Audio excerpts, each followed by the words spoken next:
Good morning and happy Wednesday, and welcome to Adam versus the Man on today, October 14, 2020. We got a big pile of news to cover. Excuse me. Wow. Yeah, again, started early today. No, we have revelations about masks. Yeah, they can't stop the science. They can't stop the science. It just keeps coming and proving them wrong over and over and over again. And it is fun to watch.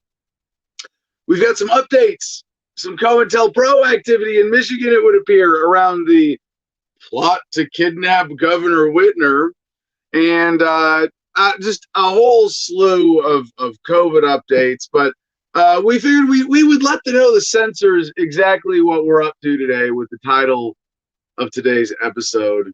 Yeah, masks are making people sicker. Now, I'm going to substantiate that, but before we get to that, let's get our promos out of the way. Of course, our new partnership, cigarfederation.com. Check it out. Promo code ADAM10, ADAM, all caps, 10, gets you 10% off. And every Friday, then, you can join us for Cigars and Sunsets. Now, of course, that's not the only way we keep the lights on in this program.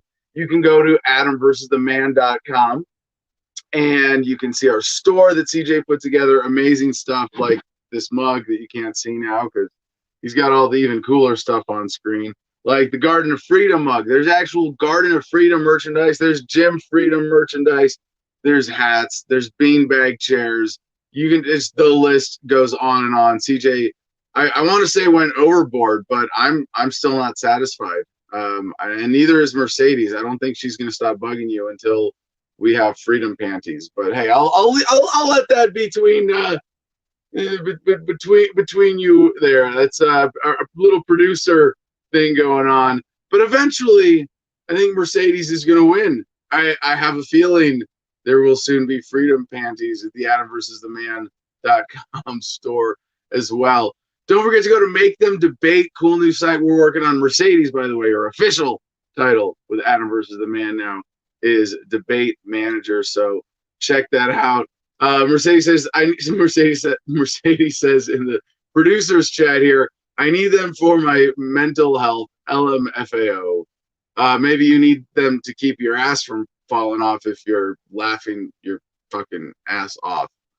Okay, see what I did there? All right, but see, Mercedes is chatting with me in the one way that you can all anybody like for. I am cheap and accessible. This is what happens when you get demonetized and shadow banned across the board, is that your cost in the market, your value, your relative value in the market goes way down. If the mainstream corporate online, oh man, I almost called, I'm like figured out a new formulation as I was saying it, and then I thought it was more important to point out what I'm doing here. Trying to come up with a name for YouTube just to describe it as censored mainstream media. And I don't know if can you call, is YouTube so varied that we can't call it mainstream? Certainly a company that got bought out by Google and now falls under Alphabet and is prone to all of the worst corporate behavior in America. Now, as I was saying that, I'm thinking like, well, do they have sweatshops in other countries where they underpay people and abuse them? And it's like, yeah, they do actually. The censorship farms of YouTube and Facebook are horrendous. And this came out years ago. We used to cover this story kind of regularly. Like they wanted you to know, they wanted you to examine this issue. And I think it might have been the old mainstream media challenging the new corporate media like YouTube, going, hey, YouTube, you're running sweatshops where people aren't physically abused. They're psychologically abused because they have to watch all the most evil shit that gets flagged on your platforms over and over again. Now, are they polluting? I'm sure we could find. I'm sure YouTube or Google or Alphabet are big enough. We could accuse them of pollution in a meaningful way, abusing their workers, underpaying people. corporate manipulation. Yeah. So YouTube is no longer in and of itself an independent media platform. It's a corporate media platform that occasionally lets people say the truth. And the truth is not just to tell the facts, to repeat the facts that we all agree on of what's going on in the world, but to acknowledge how extreme they are, that we live under an extremely oppressive system. To make that a moderate statement or to describe our system as moderate is to lie about it. And with what we're doing right now, censored, oh yeah, the censored edition of Adam versus the Man, currently banned on YouTube for a video called The Big Picture on Corona, which you can still get on Facebook, ironically, but no one can see it there. But yeah, if you really want to see that, I mean, the gist of it is that there is a coronavirus February 1st. And I always, for all the people, you're a virus denier, Mary. No. The virus is real, and it's a real minor threat, even among regular events in the great global human petri dish. Coronavirus historically will be seen as insignificant, except for the government and authoritarian response to it. So anyway, Mercedes needs freedom panties for her mental health. So get in the store, help us build out this business. Yesterday, I had a text exchange with our delivery driver. I should be talking to him tomorrow. That's our delivery driver to get the Freedom Factory delivered. That's right. Hopefully this week. Still keeping my fingers crossed. I mean, I'm assuming, not confirmed, not counting chickens before they're hatched, or kittens before they're born, for that matter. Mama Jade is pregnant again, yes, and we're going to let her have at least one more litter because we have two friends who go, we want some freaking scorpion cats at our property. And yes, Mama Jade is the one that I have a video of on the Garden of Freedom Instagram page, catching and eating a scorpion alive. And yeah, I got to promote what we're doing here. The Garden of Freedom, Gardenia, the Gardenia Sovereignty Project, the Big Igloo Geodesics. I hope you got the reference in there. But yeah, there's so much going on here and so many opportunities. We might be getting a caretaker starting next week. Really excited about that. Who wants to turn this into campgrounds, the Gardenia campgrounds, where we would have prepared sites and a convenient system for people to come in and have private off-grid camping with some really fun amenities. And I don't mean to suggest anything crazy there. Even just, well, we got the camp kitchens, thermal mass above ground root cellar. We've got the food truck, the rocket stove oven. We've got all sorts of dome construction going on. We've got different grow projects, and this is a fun place to be. So we might be just opening it up as a, I think Hip Camp is the website he wants to use. So the lowest I think they'll go to is $24 a night. So we might do something like that, and we could really have a lot of fun with it. But if you want to get involved with this, being able, once we get this place just a little more cleaned up and developed, and at least have sort of like smooth areas for campsites, kind of delineated, things like that. We're also going to be able to much more practically use this place for veterans retreats, and that's something we want to do with our nonprofit 501c3 Homefront Battle Buddies. So, and I'm going to sidebar on this because I don't think I've really said it on the show yet. I don't know, maybe I have. It's kind of a promo still at this point because it's a project I'm working on that I find very compelling as an activist, and except for the satisfaction of helping people and having a little more traffic at my place, I'm not in a position to benefit from this.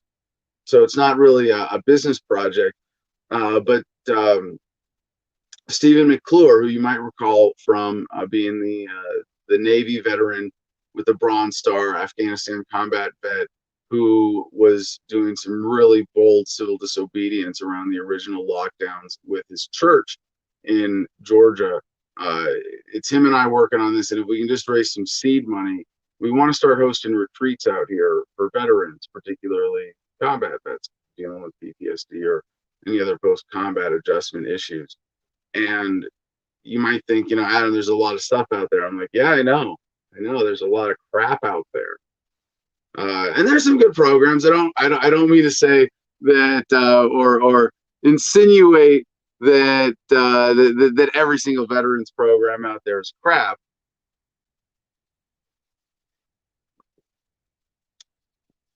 But as far as I know, they're all pretty statist. No, a lot of the ones through the VA are crap. A lot of them have, just ridiculous bureaucracy, paperwork, conditions, just disclosure, things like that attached to them. So I think to have a veterans retreat functioning 501c3 out here would actually fill a unique niche and is in a position to save some lives. I mean, we all know veteran suicide is an issue. 22 a day. They revised it down to 20 at one point. I don't think they were ever able to get away from 22. Like, as long as my generation of veterans is here, yeah, that suicide number. And I think that number is really underreported. I know, really kind of unrelated directly, but we saw there was a police officer last week. They had to bury in secret with full honors. He was about to be fired for some kind of brutality misconduct, and then was in a single car fatal accident where he just did something where it was like, yeah, that was probably a suicide. So there are a lot more veteran suicides, I think, than we even know. And especially right now, I mean, I don't have to tell you, we've been talking about all of the mental health consequences and challenges with COVID, I shouldn't say with COVID, with the COVID justified lockdowns. So if you want to check that out, see what we're doing here, at least to start, check out at the Garden of Freedom on Instagram. And no, you don't need Instagram. You can look at that on a desktop or on a browser. But it's really cool. We got thegardenofreedom.com. We got at the Garden of Freedom on Instagram. Twitter handles aren't that long, but I don't think we're really going to have a presence on Twitter anyway. We have a Facebook business page, and kind of waiting for the help, for volunteers to step up and take these projects and these business opportunities and run with them. So if you're interested, email me, adam@thefreedomline.com. But if you want a way to talk to me like right now, like during the show, you want that access, it's easy. Like I said, I'm cheap, I'm accessible. This is what I was getting at. For just $10 a month. I think it costs more than that to feed a starving child in Africa now. For just $10 a month, less than 2 Starbucks coffees, you can be a member of the Producers Club with Adam versus the Man. Patreon.com/Adam versus the Man, or just find us through AdamVersusTheMan.com, like the store. And this is a really cool way to be a part of the development of the show. I have a huge pile of links. I promise today I'm going to get to most of them. Even though we have a guest, we're going to keep it brief with my friend Matt McKibben, talking about a new conference he's got going on with independents, and excited to talk to him and get through all this news. But I'm just so grateful that we have this Producers Club that makes this show possible, because obviously the censors aren't going to let us through. They're going to shadow ban us every chance they get. And honestly, excuse me, if it wasn't for CJ developing the show on the back end the way that he has over the last, I guess, 7 months now, and getting this mechanism in particular of the Producers Club, it'd be a lot harder for me to stick to my end of the deal here. Well, I'm gonna be in a good mood, and I'm gonna talk about important shit in an entertaining way for 2 hours a day. That's like my minimal job requirement. My commitment to my team, of course, for anchoring the show. Of course, we mean a lot more with that, and presenting the important things in a way that is understandable in an empowering way, deconstructs the mainstream media narrative, and gives you an accurate lens on the world. So thank you to everybody in there for making it possible. I think that's it for our promos. Let's get Comment Jim Freedom up here.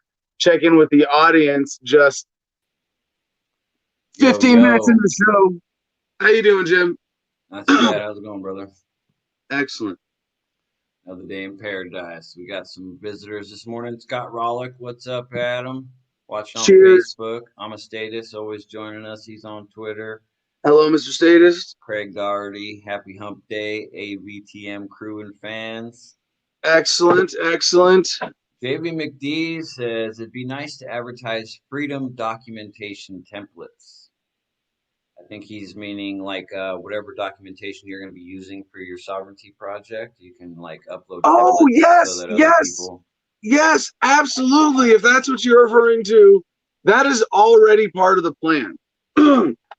Now, I'm thinking my time right now is best spent recruiting an intern for this project, and to have someone be the, I guess, my prime minister.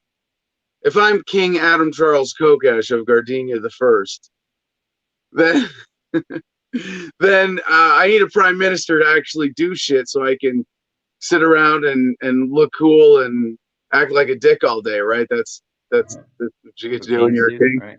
Yeah, right. So no, obviously so for those of you that don't know, please check out the Independence Day message from the future King of Gardenia. Hopefully still up on my YouTube channel from Independence Day this year. And it kind of lays out the project. But I need to do a follow-up video on like what are the inspirations for it. And there are a number of different micronations projects, all the way from the silly to the extremely serious that I want to incorporate with this. And so part of the seriousness is that we are going to organize and demand respectfully, barely respectfully, because we're talking about the American government here and its subsidiaries. But we are going to, negotiate our sovereignty and demand as much as they will give us, and assert as much as they will give us. And do so entirely non-violently. Part of the project is an absolute commitment to non-violence. But there's also on the far silly end, there's a bit of a parody of authoritarianism that is part of this. To say, well, you said you're a president, well, I said I'm a king. Fuck you. Like, well, why not? This is, you declared your independence. How did America get here? America declared their independence. We're going to declare our independence too. And so there's a lot to this, and yeah, I'm recruiting a cabinet. I'm recruiting what do they call it in a parliamentary system? A prime minister and ministers of all the various agencies we might have here in Gardenia. And I have an email I need to respond to. Someone actually reached out already for a sister micronation alliance. So anyway, just on this job offering, there are opportunities. You can sell Garden of Freedom merch. You could charge Adam versus the Man for selling Garden of Freedom merch on the Adam versus the Man store.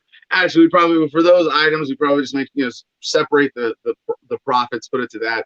There are various businesses like the campsite thing, Big Igloo, Geodesic, so many other things connected to this, that if someone wanted to take charge of the sovereignty project as prime minister, build out the website, sell passports, perhaps develop a currency or a crypto, or maybe just write up the declaration by which we make Bitcoin the official currency of Gardenia. There are a lot of different ways we could go with this. So again, email me, adam@freedomline.com, and we'll see what we can do with it. But to the question directly, part of the plan is something called the United Nations of Freedom, and I have a website part for that as well. And that's exactly to be the United Nations. Now, you might say it would be getting started as a union of micronations, but really, micronations who don't assert some version of the non-aggression principle aren't welcome.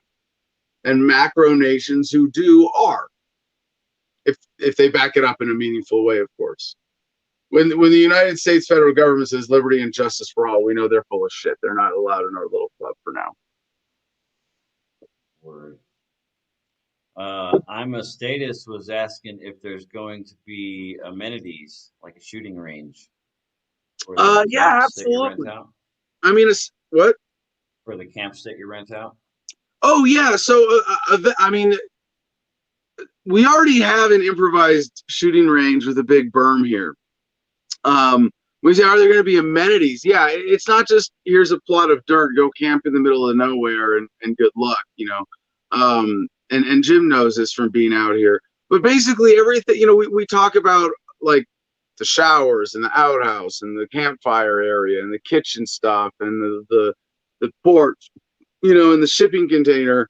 Well, the shipping container is probably not going to be open to campers. That's my workshop. But you know, it's all communal stuff. So yeah, it would be campground glamping type camping most likely. But there's a lot of other stuff we can do with that for sure. All right, shall we get to some headlines? Yep, you got it. All right. Top headline today.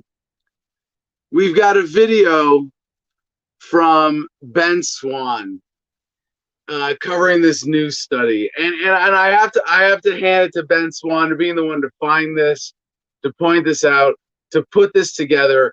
And the title of the video is New CDC Study: 70% always and 3% never wore face masks contracted COVID. Now that title in and of itself is a little bit confusing.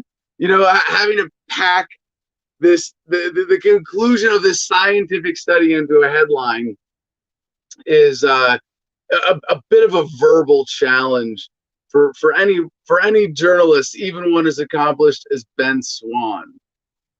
But in their study of the people who always wear masks, 70% contracted COVID, and of those who never wore masks, only 3% contracted COVID. Now, Ben kind of glosses over the correlation versus causation element of this because the correlation here is really strong. And the way they did this study is not the be all end all. This in and of itself, this does not say necessarily that wearing a mask causes you to get COVID. But I got to hand it to Ben Swann because he's the one who really led me to the hard-nosed science on this. And this is, I mean, just to put things in perspective, to step back again,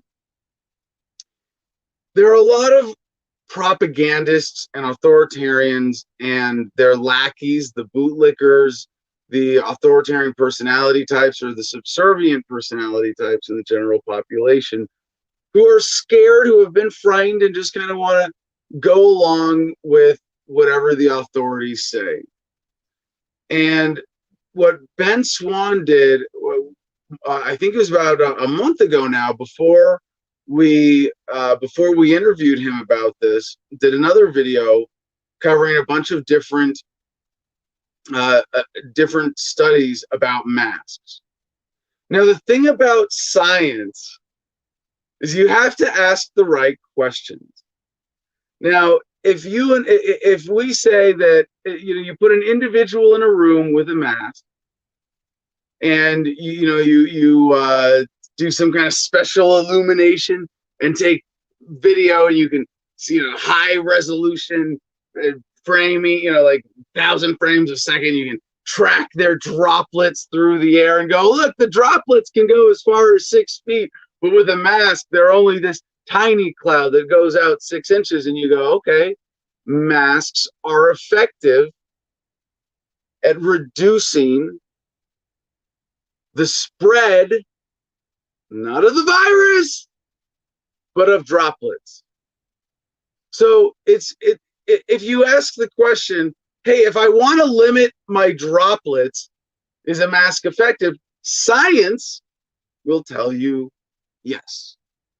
However, again, asking the better question, if you ask instead, will a mask policy result in a reduced transmission of the coronavirus? Science is going to give you a much different answer. Now, as to this, I want to point out, again, with the correlation versus causation thing, we cannot say that wearing a mask caused you to get the virus.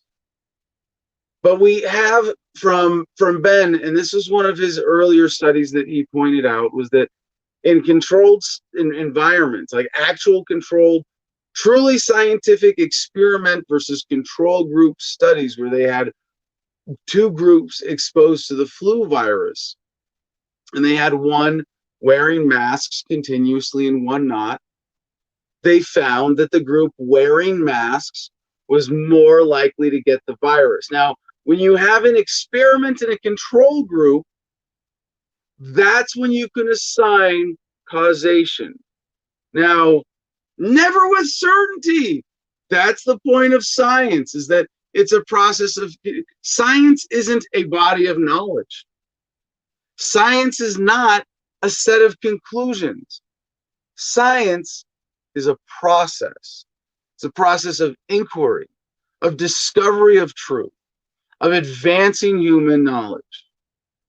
And again, this is why the censorship, you go, well, if you're censoring people for questioning authority as we have been, that's why we're censored on YouTube right now, is because of this video that where I explain this. But the study that shows in a controlled environment that the flu virus is more likely to spread in a population wearing masks all the time than one that isn't. Again, like that's a decisive study where you can say, in these conditions, with this virus, with these masks as the experimental group factor that differentiates them from the control group, this was the result. And that's it. That's what's very important, to understand specifically what the science is saying. Because if you don't, you might fall for policy based on junk science, based on manipulation. So this study that Ben Swan brings up, a new CDC study finds that 70% of those who always wear a mask contracted COVID 14 days after exposure, compared to 3.9% of those who never wore a mask. Now, in this, there are a lot of conflating factors, right? It could be that, people who never wear a mask who were in this study had other ways of limiting their exposure, but they're saying after being exposed, which you would think, gives this study a lot of weight, and it's still not decisive. I am not willing to come out and say decisively masks have no positive effect. But I'll get to this. So if you never wore a mask, you might have also, washed your hands more carefully, or not touched communal surfaces, things like that. But this disparity, 70%, 3.9%, that's huge. Now, again, you cannot say with absolute certainty that was the cause, right? This is a correlation study. But you combine this with the other study that says wearing masks increases viral transmission with the flu, and you really have to come to the conclusion that those who are advocating for masks have done so Well, I mean, there's sort of two possible explanations. One, they made a mistake. They jumped the gun and they just said, "Oh, well, we don't know what else to do, and we want to give people something to do, and it can't hurt, so let's make everybody wear masks." But the thing is, it can hurt, and there have been a lot of negative consequences of wearing masks themselves, separate entirely from the virus. There have been fines, there have been legal consequences, businesses shut down for not towing the exact line of the policy. Aside from all of the other related effects of the lockdowns and economic suppression. But do you really think it's just a coincidence that the most wealthy people in the world seem to have doubled their net worths over the last 7 months? This really is a great conspiracy of conspiracies to deny science, or I should say, based on denying science, in order to serve the general purpose of government. And this ought to get me censored on YouTube every time, right? I'm pretty sure the World Health Organization doesn't endorse what I'm about to say. The real purpose of governments as we know them in the world today is to keep the super rich getting richer and the rest of us getting relatively poorer. Yeah, it's not just a coincidence. So there are a couple theories about this. That wearing a mask all day leads you to touch your face more. You're touching surfaces, you touch your face, and then the virus gets into your mucous membranes. You're more likely to get sick.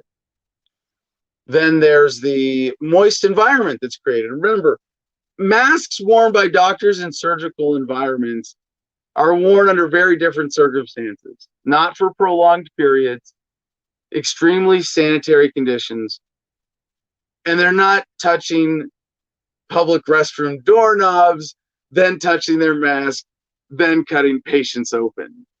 So to say, well, doctors do it, no. But there was, that feeds into that hype, right? That feeds into the hysteria. We all got to do what nurses and doctors do now. We all got to take this seriously. And there's so many lies about this. The people who tell the truth, we are constantly suppressed. And, and again, to the theme of yesterday's show, the truth here is extreme. And one of the things that's disturbing that it truly bothers me, even covering this story and referencing these studies that were brought to my attention by our friend Ben Swan, is that we don't have better answers. And the talking point that I've been repeating is that, well, Donald Trump ordered the CDC to conduct its deliberations in private. And that in and of itself should be very disturbing. But there's a lot more to it than that. There is so much more that we should understand about this virus. Where did it come from? From one, can we get honest answers out of the Chinese government or the American government? No. How exactly was the Chinese government manipulating data and exporting their propaganda in the first place? Why has the CDC had to change their criteria so many times? Why did we see, it seems like they've backed off of this now, but why did we see a steady stream of died with cases being reported as died from cases? And this is the one, I like to sort of simplify and say, yeah, my favorite one is the guy who, you heard about the guy who was skydiving and his parachute didn't open and he died of COVID right before he hit the ground. Well, they had to count that as a COVID death. And yeah, that's an obvious joke, but why did they count the guy with a gunshot wound to his head as a COVID death in Washington State? Why do we see articles like yesterday that said trust in science is at an all-time low, and the reality, it's not trust in science. People are being, it's one, like, there are a couple silver linings in this, everybody being a little more hygiene conscious, but also being more science conscious. But the ultimate question behind all of this is who benefits? Cui bono, right? Who profits? Friends of government. There are no new random billionaires who emerged out of the COVID crisis. It was pharmaceuticals and Amazon, and this is the extreme message. And you can look at masks so many different ways. And I've said, I've looked at all these different things, pointed out that they make the jobs of child traffickers just a little bit easier. That they create a disconnect between people that leads to greater anxiety, social disconnect, that creates an increased need for pharmaceuticals and mental health treatment. But the thing that really bothers me about the mask is that it's a symbol of unthinking obedience. The truth really is extreme here. That masks are part of the biggest ripoff in human history. It's a way of admitting your submission. And I fell for it. I don't want to pretend like I'm special, like I got this from the beginning. No, but I have the luxury of putting the time in every day to read the news and process this and put the pieces together. And I would try to end with some dramatic flourish to this segment, like, and that's why it's high time we take off the face diapers and the slave muzzles. Because we have to defeat the coronavirus as well as the coronavirus. But I got to point to the bigger picture. All of this exposes that there is a bigger, extreme authoritarian power structure that we never should have allowed to exist in the first place. So thank you again to Ben Swan for bringing this to our attention. A lot of, chats in other groups here. All right. So moving on. New York Times. Trump's campaign talk of troop withdrawals doesn't match military reality. Yeah, remember when we covered this story when they made the big announcement with the Trump administration? We're going to be bringing thousands of troops home from Iraq and Afghanistan. And it was like a last minute campaign pandering kind of thing, just so, they could, if it ever came up in an argument, his supporters could say, well, look, he's bringing the troops home from the Middle East just as promised. And I told you from the beginning, look at the bigger numbers in Iraq and Afghanistan. Look at the general movement of troops. This is not, even if he follows through on exactly this announced plan, this does not represent a meaningful scaling down of the U.S. military presence abroad. So President Trump has brought home few American combat troops overall, even as his pressure campaign against Iran risks a new Middle East conflict. When President Trump said on Twitter last week that all American troops in Afghanistan might be home by Christmas, he was reiterating a goal that has eluded him for years, and most likely hoping that when it comes to ending military deployments, voters will give him more credit for his messaging than for his results. Oh yeah, he's got the best lies, the biggest lies. He learned them at the best schools. No, so this is disappointing, right? This is part of how the American electorate works, responding to pandering. But if I may speak to the Trump supporters for a second, aside from the revelations about his net worth or lack thereof recently with his tax returns, I think I have been proven more than right, really, when it comes down to what does Trump represent. Because I don't mean like I never try to be an expert on his net worth, but I did say from the beginning he's worth a lot less than what he's saying. $10 billion. And remember, the debate was 10 billion or 4 billion. I was like, no, not even one, not even a couple hundred million. And then yeah, it turns out I was, not being that precise, but I was proven right on that count. And most importantly, as a result of that, I said, what? Trump cannot be bought. Yeah.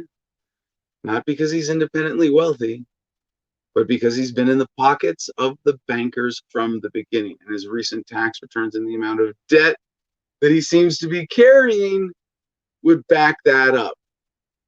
So to look at this, let's give Trump the benefit of the doubt, because he's putting out this rhetoric. He's telling people that he wants to bring the troops home from the Middle East. But is he actually doing it? Essentially, no. I mean, let's back to the story for a second. Mr. Trump has long vowed to leave Afghanistan and, more broadly, to conclude what he calls the United States' endless wars across the Middle East, reviving a core theme from his 2016 campaign that some data suggests could have played a crucial role in his election. Yeah, and I think if he didn't take that stance, because that was popular, because he's a populist, that the American empire is absurd, is an extreme racket. It's a crime. But there's a quote in the article from Dana Stroul, a fellow at the Washington Institute for Near East Policy. Quote, the missing piece here is that tens of thousands of forces are deployed all across the Middle East, supporting ongoing operations in the region and beyond. The president has even increased the U.S. military presence in Saudi Arabia. None of those forces have been withdrawn over the course of his term. His rhetoric does not match the reality of U.S. forces deployed across the Middle East today. So there are a few options here, right? I mean, and I don't know if someone wants. I'm kind of discounting the option that Donald Trump is one of the lizard people, or controlled by aliens, or that the CIA has a bug in his head, right? Okay, barring those kinds of scenarios, there are really only a few possibilities of what's going on here. One is that Trump is well-intentioned, and he's just completely incapable or incompetent. Let's say, giving him the benefit of the doubt on his rhetoric, right, that he really means it. That at some level, Trump's a human being. I don't think he's a weird dude. Spray tan, funky hair, uses money to look at pageant contests and dressing rooms without exaggerating or giving unconfirmed accusations credit. Well, interesting relationships with women, fair enough, right? Plenty of other the way he talks about his daughter. Plenty of other things to point out about Donald Trump that are weird, but he's a human being. I don't think he likes to see war. I think he's the kind of psychopath, egotist, sociopath, with the kind of disregard for other human life that if it sort of served him, he wouldn't have a problem pulling a trigger, ordering a strike, knowing that innocent people would die and it wasn't absolutely necessary to save greater lives or anything like that. So, let's give him the benefit of the doubt and say that he means what he says. Well, then, what's the result? He has been completely incompetent, at least incapable of achieving those results. For all the reasons that you liked Trump, being a limp dick when it comes to getting his priorities actually enacted in policy probably isn't one of them. So, next possible explanation. And this one, I want to give him the benefit of the doubt, even on his abilities. Because his rhetoric is unique. I mean, I celebrate this. Not that Trump is saying it necessarily, but that it indicates that to be a successful populist president in the United States today, you got to at least pretend to be anti-war. But maybe if he's genuinely anti-war and he got in there, well, I mean, now he's in some weird dystopian reality where he's finally realized that, if you don't have some other major shift, or you don't really put your weight behind a policy as president and risk getting Kennedy'd, that you really can't do much. That if you can go and stroll hand in hand with Kim Jong-un down the DMZ and order a few missile strikes and just kind of try to hold things down. Maybe that's all he's capable of. But does that give you any more confidence in him, that he believes in the anti-war cause, anti-militarism cause? He believes that innocent people are dying, and he's either only capable of achieving this much, or he's only willing to do this much? None of those scenarios look good, but there's one that's even worse, which is that he's just full of shit, like most politicians. And all he's doing is pandering to lie to you, say that this is what he wants to do, when who's he really serving? The banks, the military-industrial complex. Now, if you doubt me, there's one other piece of data that I'd like to bring in to make this point. And that's Donald Trump's veto record. Yeah. Look it up. You can Wikipedia that shit. He has done 8 vetoes as president. 5 of them were to maintain military spending. Now, just to be clear, that means Congress. Yeah. That upstanding group of the best people in the world, selected through the most wonderful democratic process. Yeah, Congress said, don't spend money on this with the military. Don't spend money on this with the military. And 5 times, Trump, knowing that his veto would be unlikely to be overridden, successfully vetoed Congress's attempts to limit military spending.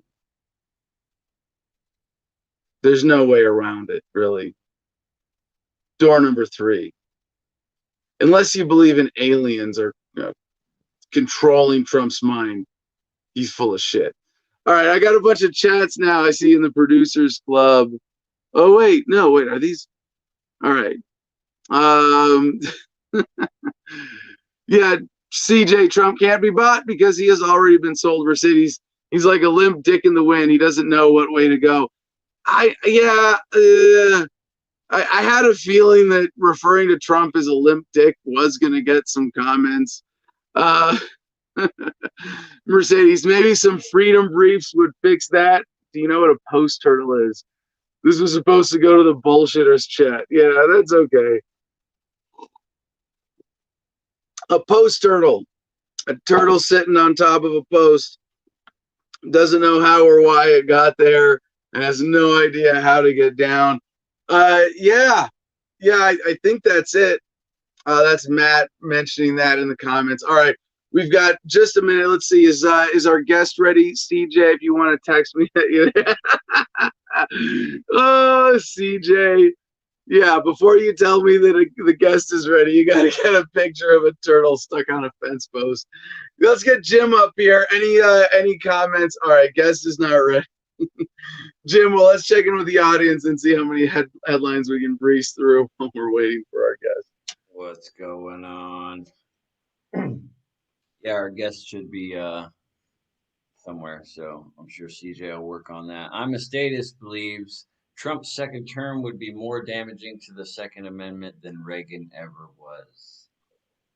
He says the Q Honey Badger letter is just the start. The Q Honey Badger letter.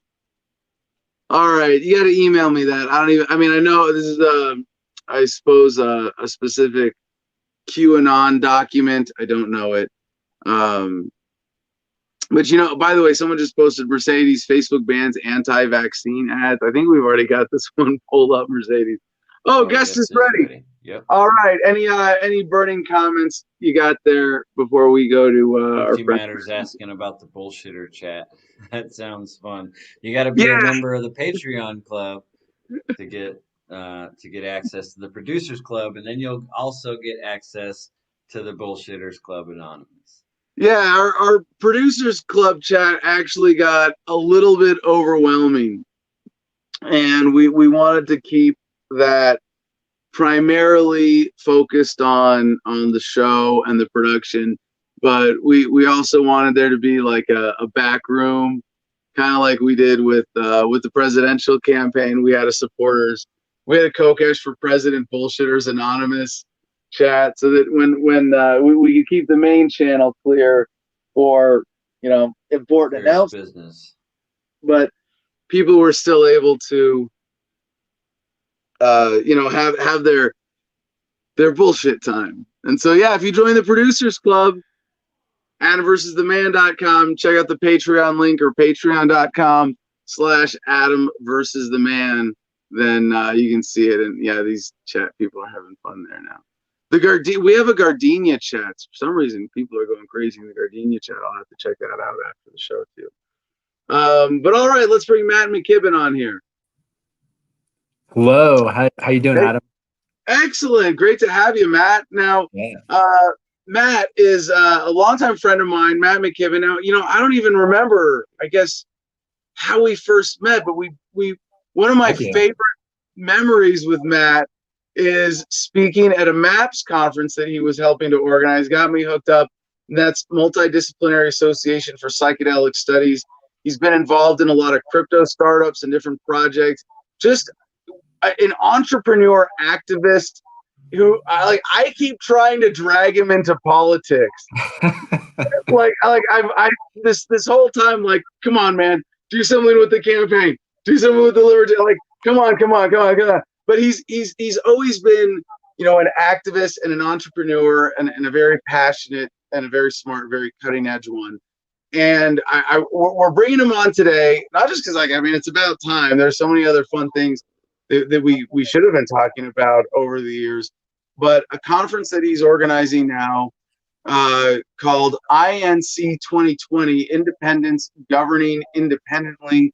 The website is inc2020.us. So without stealing your thunder and just reading the website, it's brilliant. Matt, how you doing? Welcome to the show.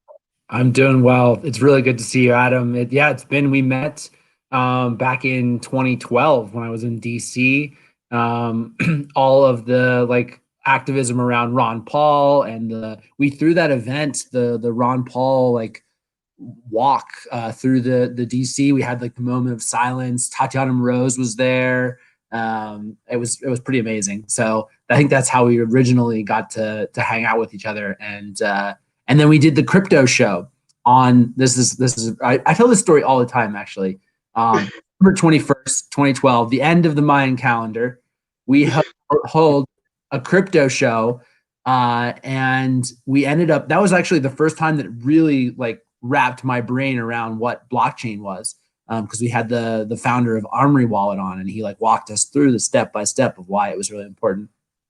It's a pleasure to be here, and I know that you've been involved in a lot of the political game. I've been apolitical, or very centralize the state as much as possible with the new tools, the blockchain tools, the governance tools.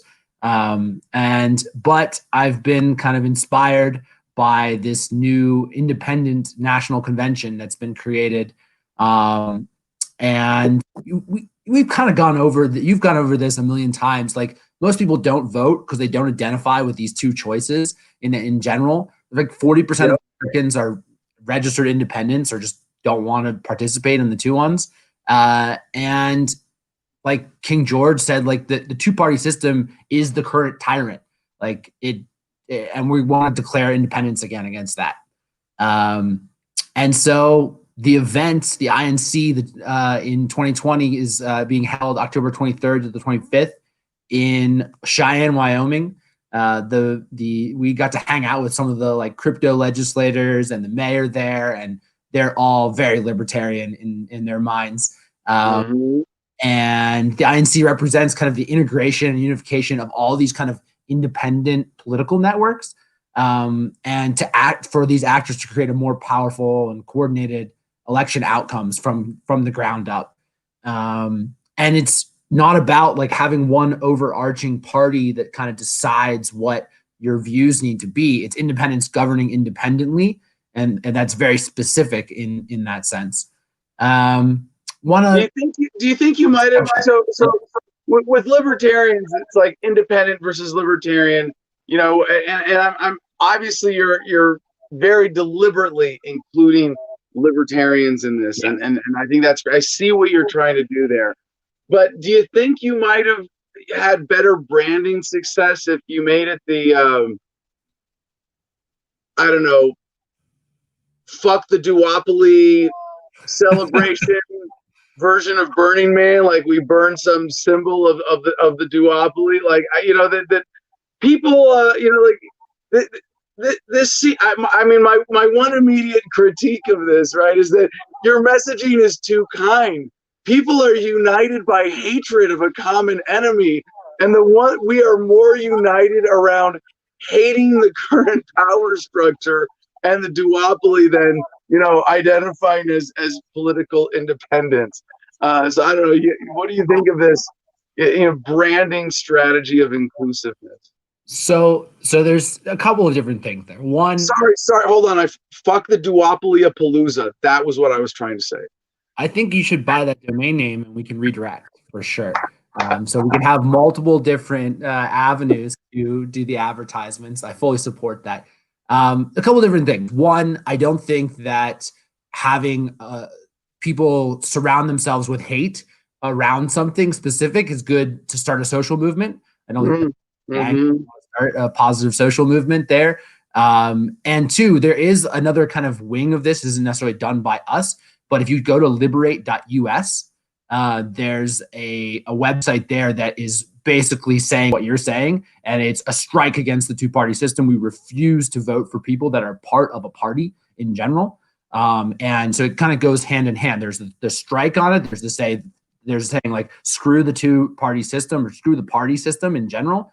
And then there's the solution, which is let's create a collective infrastructure so that we can destroy this two-party system, which is just one party that governs over us instead of allowing us to govern ourselves. I know. I love this. Not only is it an explanation of a great two-pronged strategy, you know, give people different gateways. If hate is your way in, we want your energy too. We'll convert it to make a more loving world. But I love it how are you affiliated with liberate.us in any way, or just aware of it? I'm not. I'm aware of it. It came about around the same time. I'm sure that there are some anonymous human beings that agree with us and will give more fuel to that side of things too. So no, I love that this is how you know an honest store owner, when they're willing to promote the competition. Oh, we're out of this, or the store across the street has a better version of that. So for those of you watching, Matt McKibben, he's a really nice guy. I mean, this is his persona on camera today. I mean, it's pretty much reflective of how he is. He's a positive, easygoing, just projecting a good, loving vibe in general. And if he's too fucking nice for you, he'll tell you go to liberate.us. But about this is happening in October, like the time you're not.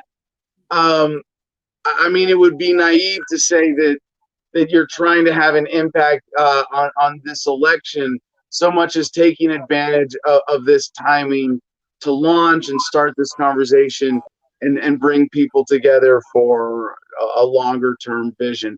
And before you answer that, I do want to point out that, you know, there is a critical mass of understanding growing. And I think Matt will speak some poetry to this as well, but humanity is waking up to the extremely destructive and inhumane nature of the current power structure, of the concentrations of wealth and power in the world.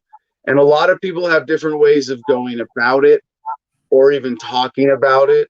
But whatever your gateway is to it, join us who are no longer in denial of it and actively pursuing doing something about it in whatever way is good for you, whether it's that other website, liberate.us, or Matt's plan. So Matt, what's the longer term vision? What are you building towards with this? Yeah, this is definitely about a longer term vision. You know, this was, I think, sparked a lot by Brock Pierce's run for president started in July, on July 4th. And that momentum of him activating so many of his connections throughout his whole career in the blockchain industry, in the governance, in the mental health industry. There's so much work. I mean, cannabis legalization, for God's sakes, there's not even a party that says, let's legalize cannabis now, tomorrow, right? So the longer term vision is to run hundreds of candidates under this infrastructure over the next several years and get rid of the two-party system. Just completely have a grassroots movement that refuses to vote for them, has an infrastructure and supplies and new, blockchain voting and ways of proving out. Like, we have to test and use the systems that are going to be transparent and the governance systems of the future, whether it's governance systems run by the state or by things that are more competitive and probably provide better governance services in general as we create them for ourselves. We need to test them out and prove that they work, and then we can use them to govern ourselves. The two-party system and the current government is never going to take the initiative to implement these types of new reforms because they don't want it. They don't see it as valuable. And so in the next several years, we're going to run hundreds of candidates. There's going to be a massive movement towards these goals. And then probably, in 2024, imagine if we were doing this for the next 4 years, there's going to be just a groundswell of people that understand exactly where we're at and implement the newest trend. Like, think about where we are in terms of our choices. I mean, Biden versus Trump, like two old men arguing on stage, cutting each other off. It's like the best advertisement I could possibly ever have for something completely different with a positive, heartfelt message that means we need to redo this. And so it's just the tipping point right there. So it sounds like you're involving, a lot of other stuff, but staying focused on sort of electoral political. I want to see how broad this goes, and it sounds like you're just bringing people together around this common passion and worldview to start the conversation, at least with this first conference. Is that fair? And to see where it goes. There's a lot of flexibility in this. But was it there was a website I remember looking at with you, like, oh man, 7 or 8 years ago when it first came out. But it was like blockchain.gov, where and it basically was a failed project. Where people, BitNation, thank you. Yeah. Yeah, and I don't want to sidebar on that too much, but it did at least inspire a lot of people with the promise of replacing what we think of as core government functions with things that can be easily replicated immediately in a better way with a blockchain-based system that is inherently voluntary. And that's huge. I see on the website Declaring Independence Again, that one of the things I'm doing with my homestead, my 10 acres, is creating a micronation as a bottom-up solution for decentralization of politics. Where do you see all of this going, from political to blockchain to blockchain-based currency, to completely alternative political systems, even to the point of literally declaring independence and creating all new political organizations. Yeah. Yeah, that's a really good question. So I like to explain this in a really, I think, a broad overarching way that really distributed. So when we had I'll go back to the religious Reformation. So what would we happen? What did we do in the religious Reformation? What did Martin Luther do? We open sourced Christianity. We took it from Latin, where no one could read it. You had the centralized people that tell you what it is, and then we had it translated into German. We had the printing press. Everyone could read and interpret the Bible, the religious law for themselves. And so in software terms, we open sourced and we forked Christianity, right? Yeah. And we had a lot of violence. Hopefully that's not happened, but people were able to interpret, what they believed to be the word of God at the time. And, the Catholic Church still exists. You just don't have to use them. And so what we're doing now with these types of systems, whether it be money, we're having a monetary reformation in the world. We're open sourcing the institution of money, and we're forking it, and we're creating our own value systems. And Yeah. central banks will probably still exist. You just don't have to use them. You have the freedom to choose your own value system. And the United States dollar is Hold on, okay, sidebar question. This is what I've pondered a lot and have not come to a satisfactory answer for myself. You said that like central banks, I mean, I assume you mean government-sponsored fiat currency systems can coexist with blockchain or Bitcoin as they do now. For how long? Isn't there going to be a tipping point? Isn't there going to be a point at which the dollar just like over a period of weeks or months goes to zero at some point? Am I wrong?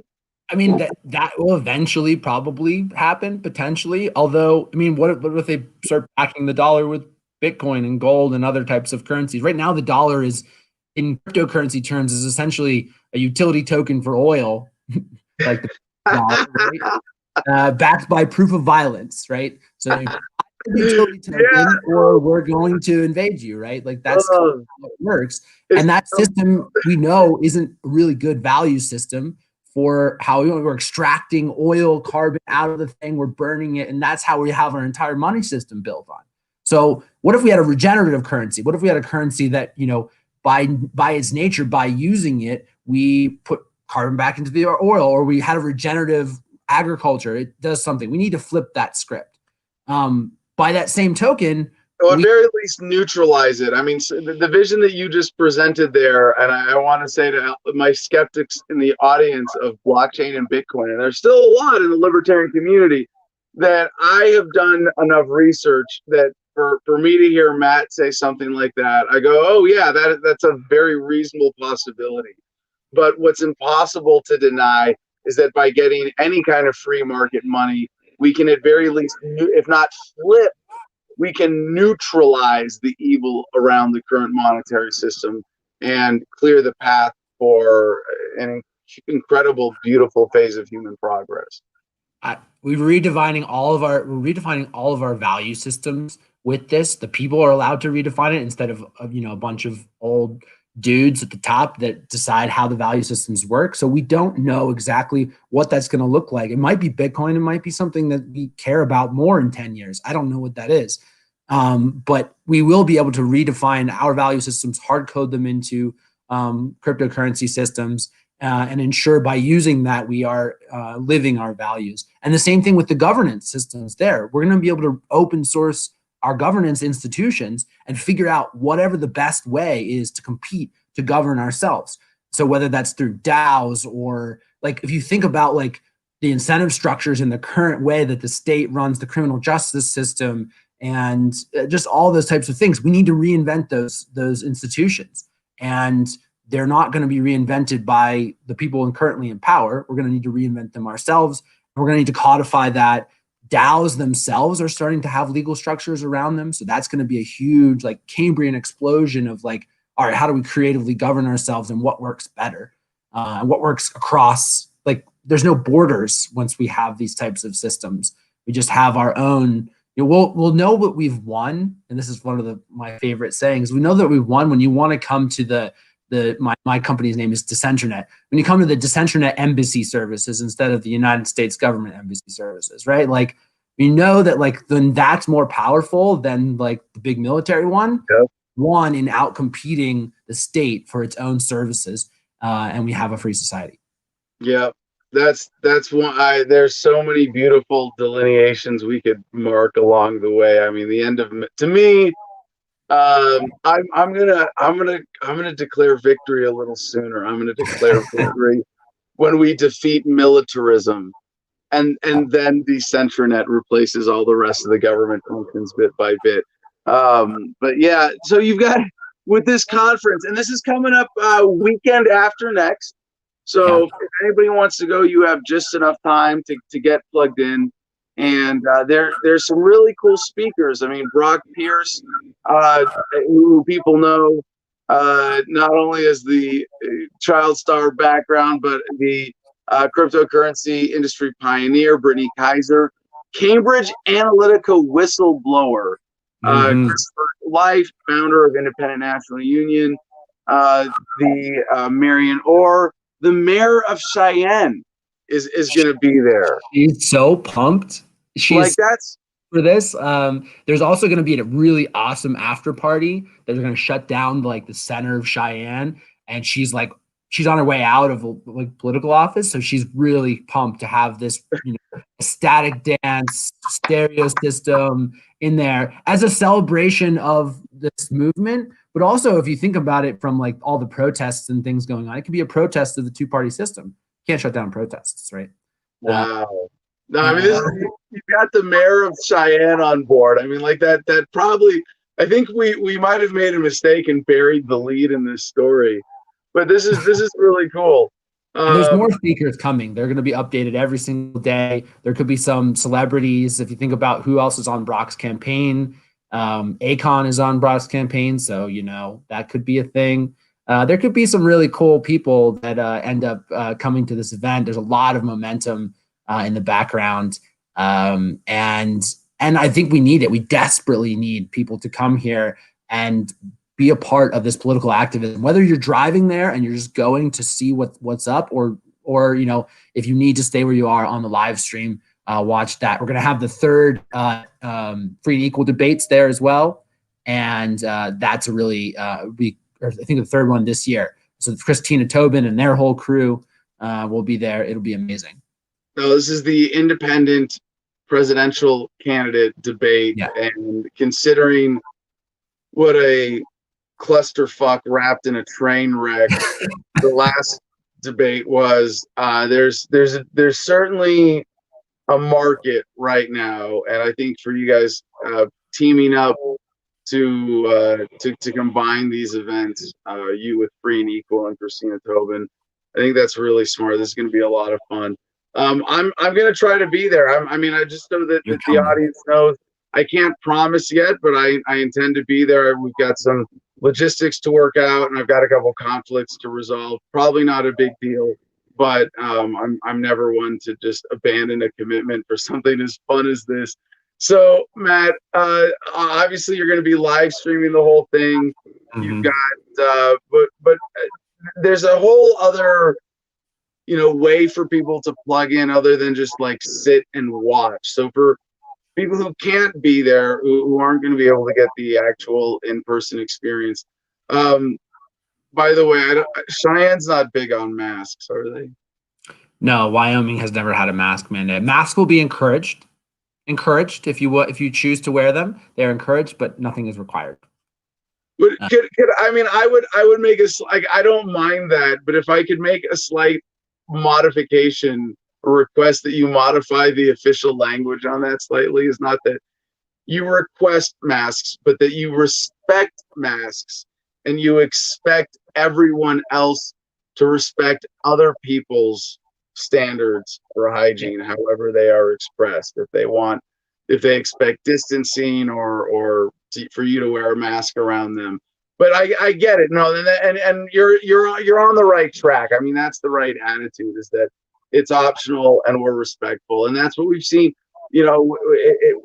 in a lot of just it's maddening. And I got to hand it to you for facing up to all this bullshit. I mean, I guess when you have the mayor on your side, it makes things a little easier to host an event in the middle of the coronaphobia crisis.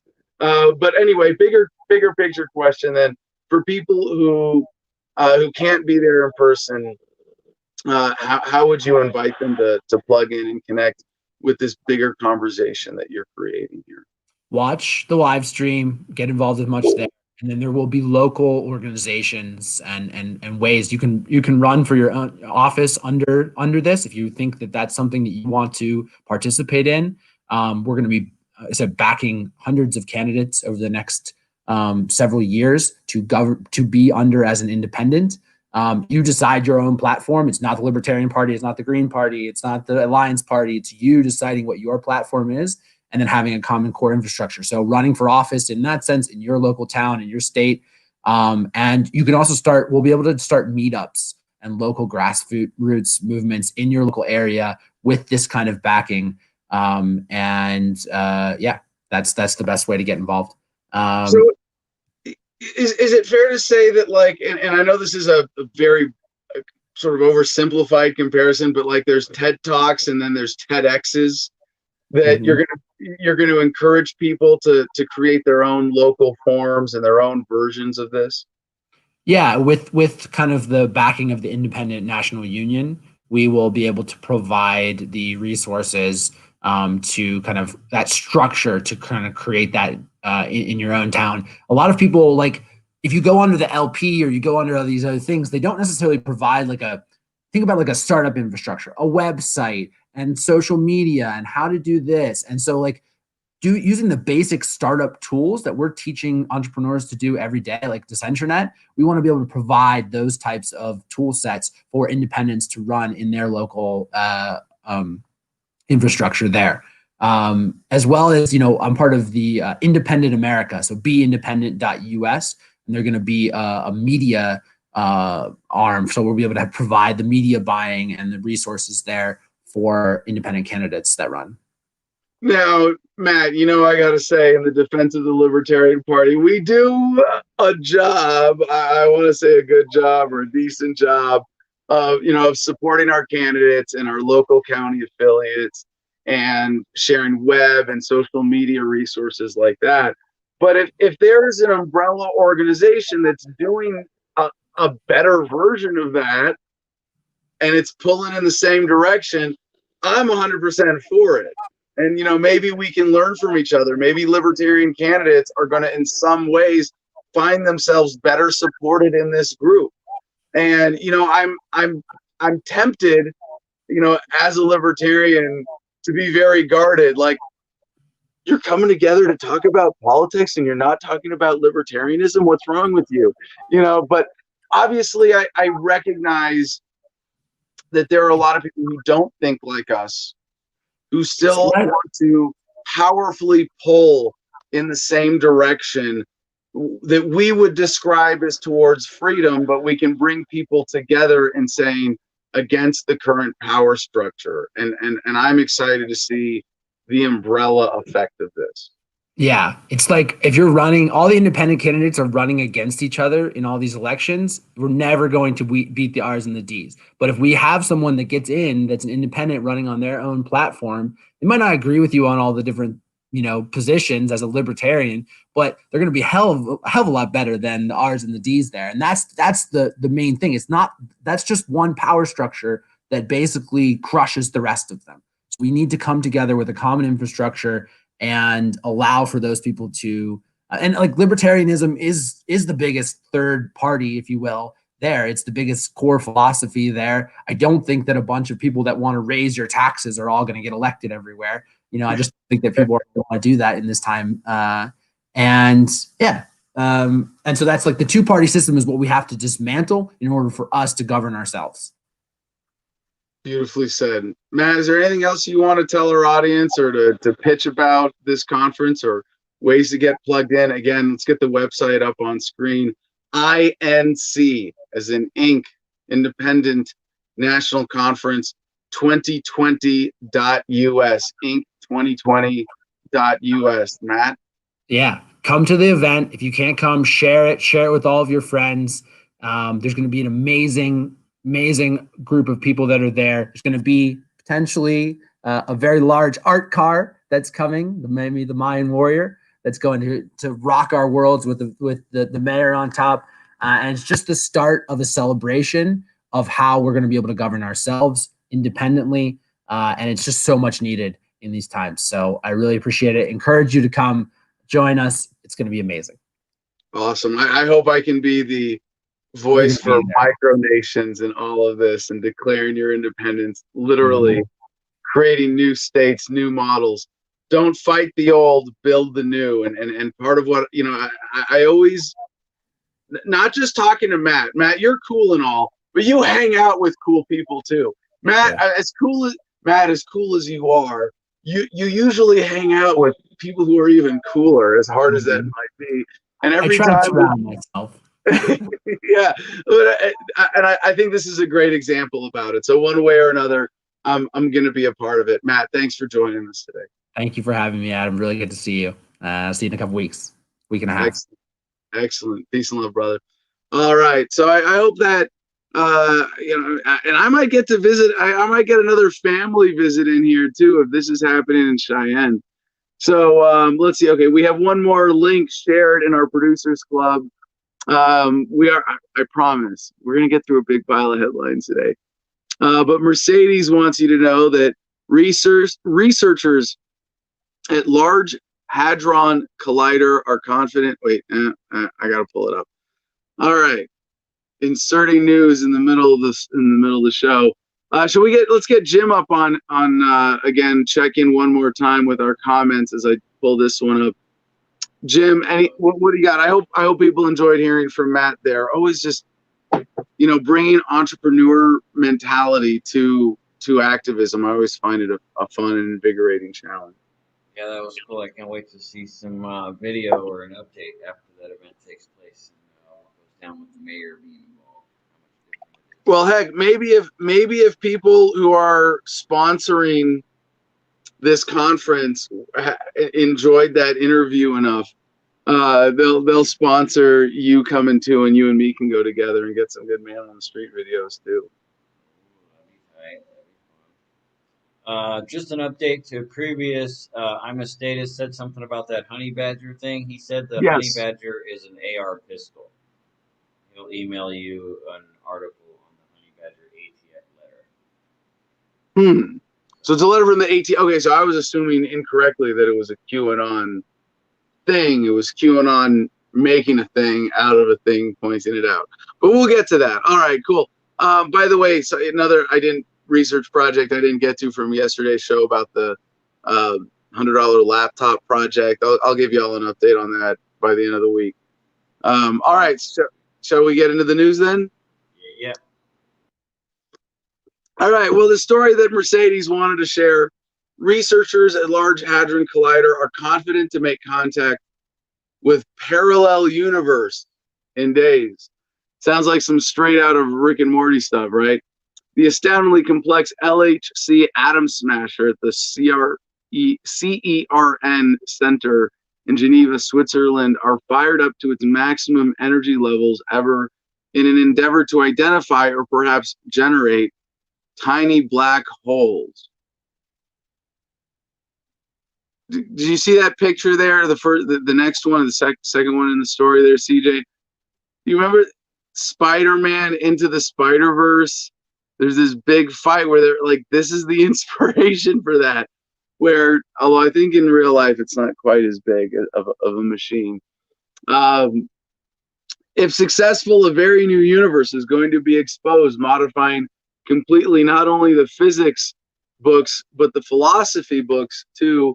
It is even probable that gravity from our own universe may transfer into this parallel universe. Researchers at the LHC say the experiment is assured to accentuate alarmist critics, many of whom initially warned the high energy particle collider would start the top of our universe with the making a part of its own. I'm not going to pretend to understand all of this, but up to now, Geneva stays intact and securely outside the event horizon. Yeah, I'm not afraid of any of this. Like they're gonna open up a black hole and destroy the universe, or the planet's gonna get sucked into it now, or anything like that. I'm just excited. This is just cool, cutting edge technology. The thing I'm more worried about is that this is probably being paid for with a giant chunk of government money that it will not justify, while people are suffering because that money has been taken from them. And the potential for pollution, of course. All right. We have another big story today. A few articles to cover this. Starting with blackhillsfox.com. Agent, Michigan, Virginia governors mentioned in kidnap plot. Yeah, so you might have heard of this already, that there was a plot to kidnap governor of Michigan and Gretchen Whitmer. And I backed off from covering this, and I'm glad that I did, because it turns out, shockingly, there's a lot more to this story than was being initially presented. And at first, it seemed like, oh yeah, we busted a few crazy guys because they were conspiring to do something crazy, but highly unlikely to be carried through or to be successful. And yes, now it turns out there's a lot more to this story. So, members of anti-government paramilitary groups. I mean, like, right away, I have to, like, deconstruct. If you're not exactly pro this government, you're anti-government. Anyway, whatever. The demonization of language is so transparent. I hope, and I know if you're watching Adam versus the Man, you're getting an appropriately translated version of the mainstream media. I'm not just regurgitating and responding. But I hope that most Americans have learned how to do that at this point. You know, sidebar on my own censorship with Corona. I've seen several comments from people saying, well, it's just going to be like in the Soviet Union, when you know the truth is the opposite of whatever the mainstream media is telling you. That wasn't a good state to be in. It was very confusing for a lot of people. And there's a lot of things in social systems of trust that we take for granted, that when authority is that far off the truth, they start to crumble. I don't think they're going to let it get that bad in the United States. I think this is why they're walking back the lockdown policy with the World Health Organization. We're seeing the studies telling the truth about masks coming out. But to the story about the militia, well, let's get a few levels scratching beneath the surface here. I couldn't even get through the first sentence without talking about all those other things. Members of anti-government paramilitary groups implicated in an alleged plot to kidnap Michigan's governor ahead of the November election because of her measures to slow the coronavirus, also discussed abducting Virginia's governor, an FBI agent testified Tuesday. Now, again, there's so much I can't even. But I can't even pretend to be able to deconstruct all of the propaganda baked into the language because of her measures to slow the coronavirus. There are a couple problems with this. I would bet that the people behind this, who are genuinely caught up in this, don't have problems with actual measures to slow the coronavirus. They probably have problems more with using the coronavirus as the excuse to concentrate more wealth and power into the hands of the few than ever before. All right.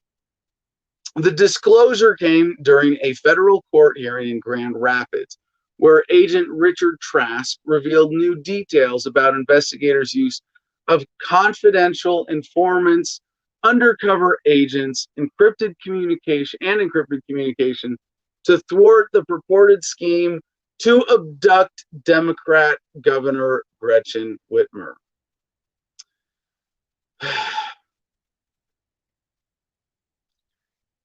There is a vast network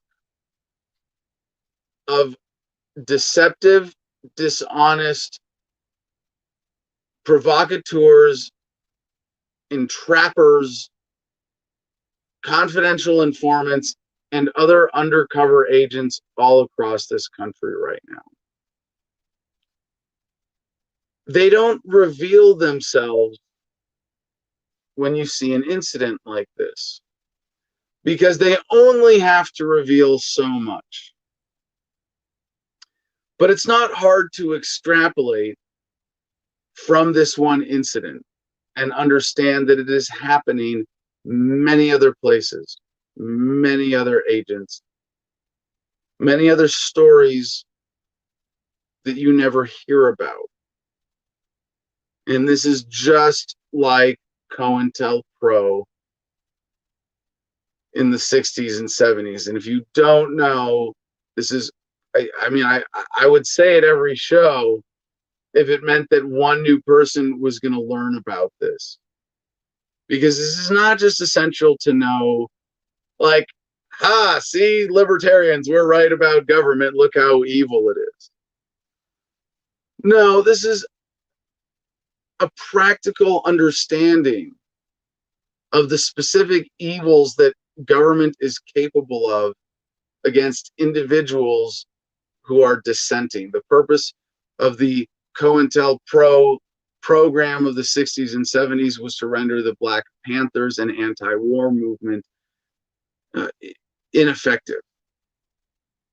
They were responsible for a lot of assassinations by cops, illegal raids, and they were only uncovered because a group of activists, very, very brave group of activists. I mean, I pretty much everything I have done in my career as an activist that was risky in getting arrested happened in the age of the internet, where the likelihood of an individual being disappeared is much lower.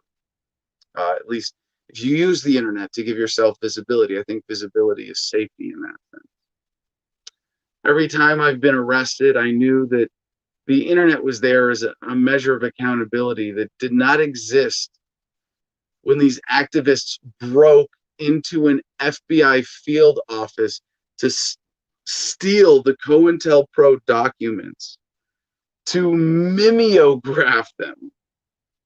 Yeah, mimeograph. Do you even know what mimeographing is? I don't. This is Stone Age copying technology. They mimeographed the documents and sent them to the media and Congress. And at first didn't even get the desired result.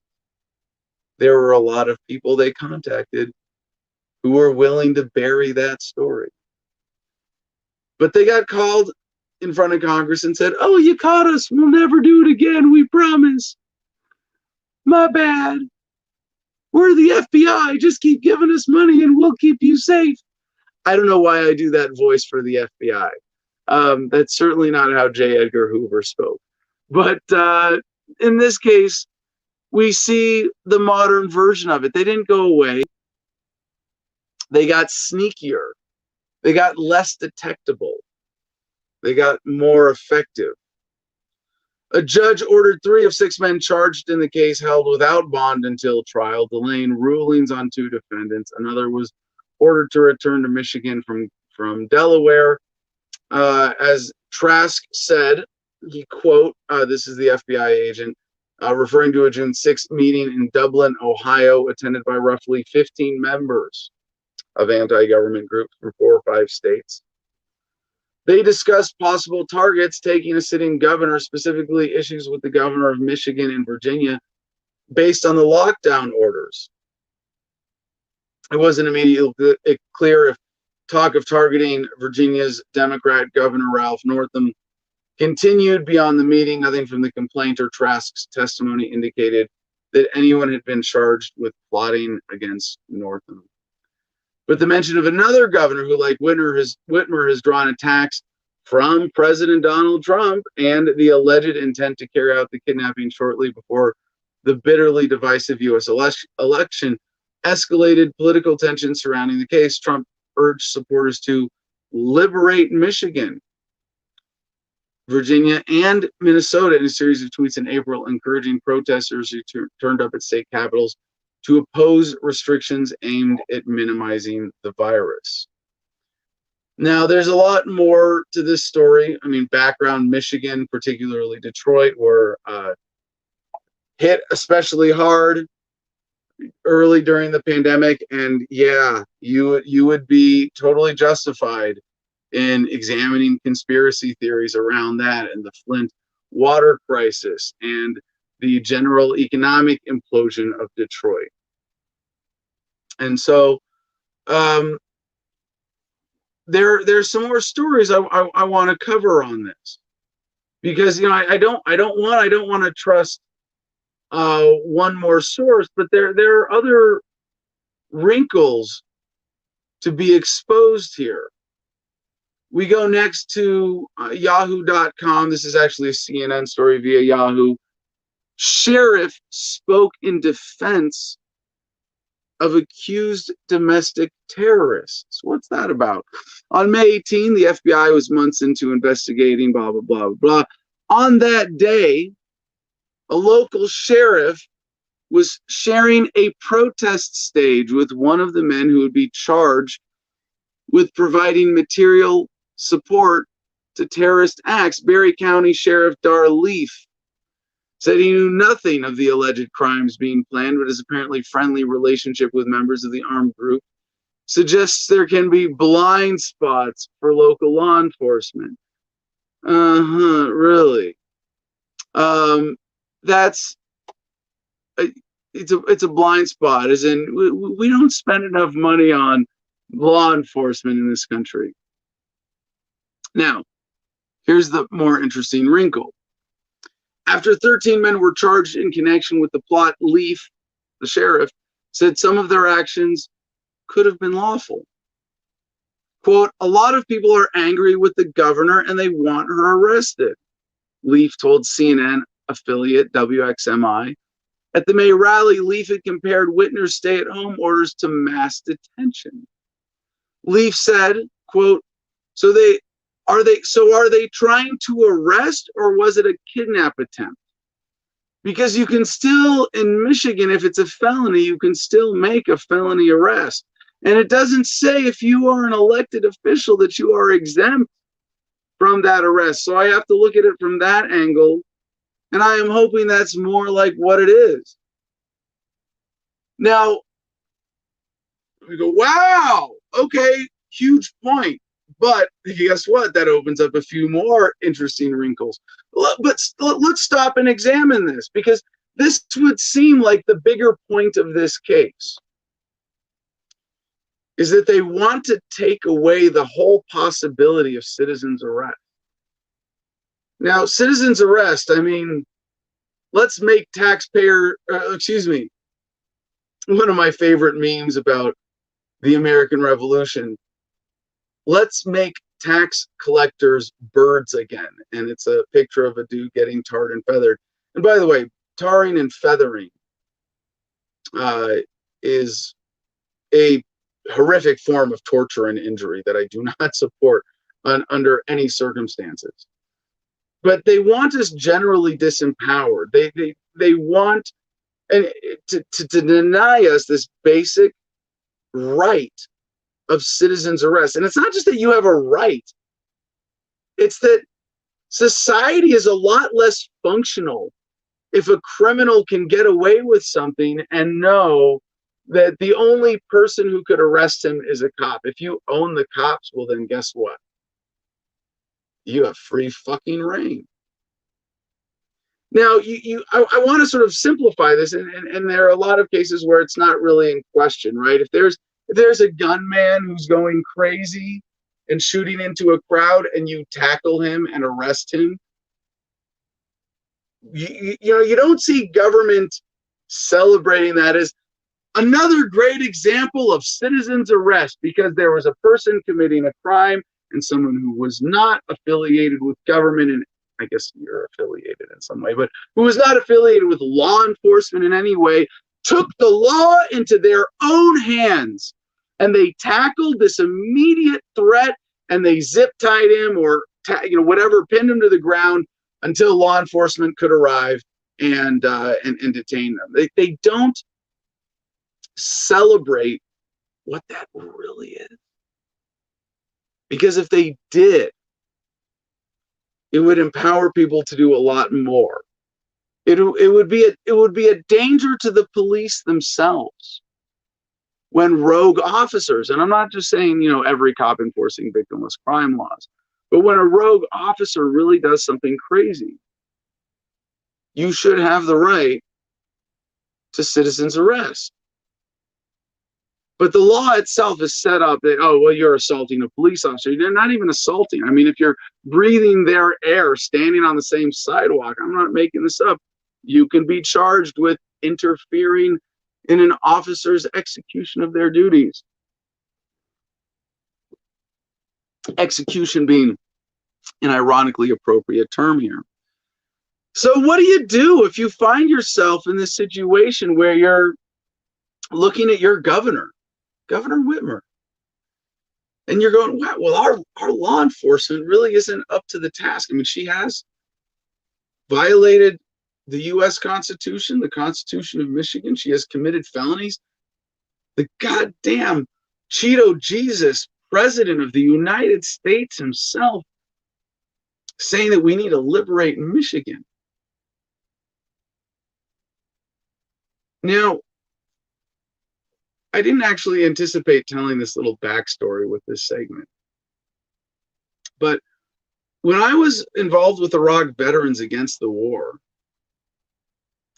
and I'm not going to name names, but I will say other people of leadership positions, both in the organization Iraq Veterans Against the War and Code Pink, yeah, Women for Peace. We had a number of leave the cell phone in the car kind of conversations going, could we get away with a citizen's arrest of Donald Rumsfeld? Could we actually physically detain him? Knowing that it wouldn't be going anywhere more than a few minutes. We thought, could we get Bush? No, there's no way Bush is going to be exposed enough. But Cheney? No, not Cheney. But Secretary of Defense, engineer of the who knows what evil around the global war on terror, an immeasurable amount, even by the irrefutable current, well, it needs to be refuted eventually, but the current accepted history of the response to 9/11, invasions of Iraq and Afghanistan. Donald Rumsfeld not only clearly committed a number of crimes, but a number of war crimes and crimes against humanity. Yeah, let's as a symbolic gesture. What would we get charged with? Because that's what it comes down. What consequences do you face from the bigger authorities to make this symbolic gesture? But as Leaf said, again to this quote, so if they're are they trying to arrest, or was it a kidnap attempt? Now, you can't count on the mainstream media to use even just honest language to describe this. These are terrorists who are kidnapping the governor. These are the bad guys. But the other wrinkles, I said, this opens up a lot of other wrinkles. Here's a big one. Okay, Sheriff Leaf, you think a felony was committed? Posse up, motherfucker. Where the hell are you? And there are plenty of sheriffs in America who are saying, well, we're not going to enforce these policies.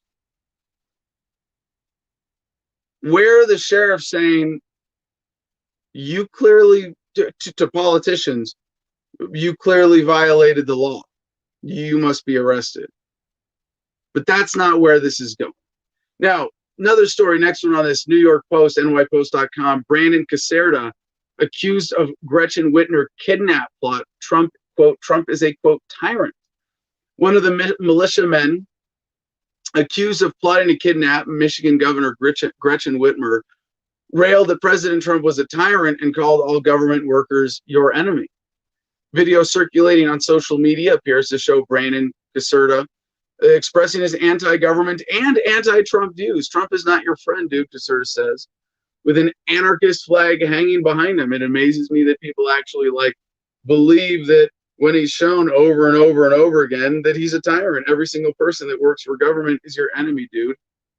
He also ranted about getting robbed by government thugs for some made-up traffic violation after receiving a traffic ticket. So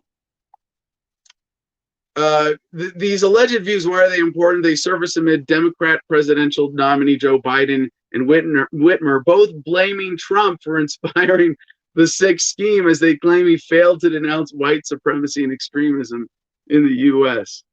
Oh yeah, bad people. People challenging our power. How can we label lynch them? They're terrorists. They're extremists. They're white supremacists. They're not justified vigilantes. They're kidnappers. What were they going to do? What was the actual plan? Are they saying they had, this is, and even in New York Post, it's a Sixth Scheme. So Caserta was among 13 men busted by the feds Thursday who planned to kidnap Whitmer and storm the Capitol building in Michigan in hopes of sparking a civil war. 7 of the defendants were linked to a militia group called the Wolverine Watchmen. Kind of makes me want to join them. So this story is getting widespread coverage. Sorry, another link I had here, someone else sent me. It's just the same one, Dakota News Now. But what is the bigger story here? Is that they are trying to deny you this right of citizen's arrest. It is without even examining or presenting this. And I mean, was it a protest? Was it dumb? Was it misguided? Are these guys right or wrong? Yeah, I'm not gonna criticize that. I don't know enough yet. I don't think we know enough yet. And I think it's gonna be a while before we really get the whole story behind the Whitmer kidnapping plot. But I would say it might be misguided. That I don't think, and I think, you could have made a great statement if it was successful. I mean, you kidnap the governor and then you turn her into, a local police officer and say, excuse me, officer, I need to transfer into your custody a criminal who I have detained based on violations of blah, blah, blah, blah. The thing is that, and then you turn yourselves in because you're about to get arrested for kidnapping, right? Because that's how it would play out if they were successful, and that was how they were doing it.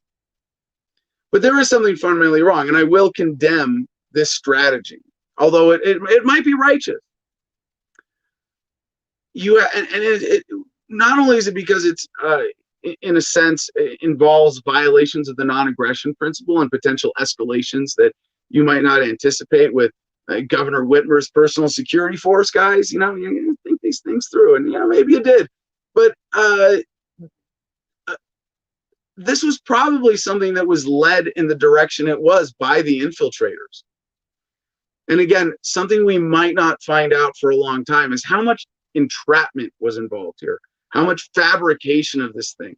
And you look, is this a false flag? This is a kind of false flag attack when government agents as infiltrators or informants are undercover suggesting illegal things be done or encouraging them. And I want to make sure nobody falls for this.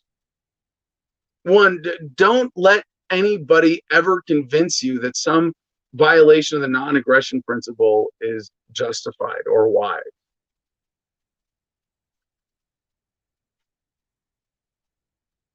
So if this is all set up, if this is fabricated, if this is really that kind of false flag, it serves a lot of nefarious purposes for the government. And aside from the general propaganda, the demonization, the rally around the leader effect, I'll bet you, if anything, Whitmer's approval ratings only went up in the face of her surviving this plot that government agents probably concocted that never affected her directly at all. But there are a lot of bigger problems too, and I think the continued examination of the story as things come out is going to be necessary. We're going to be covering this again, but for now, just understand that this is what we're up against, not just from government trying to generally suppress our right to citizens arrest, but our right to a society of integrity. And I'm waiting for a whistleblower. When is there going to be someone who just comes out and says, "Oh yeah, they're undercover agents. They're," because we know they're everywhere. And it is, as an activist, as an organizer, I know most people don't get to think about this a lot, but some of us have to all the time. And we all need to be aware of how this is hurting America.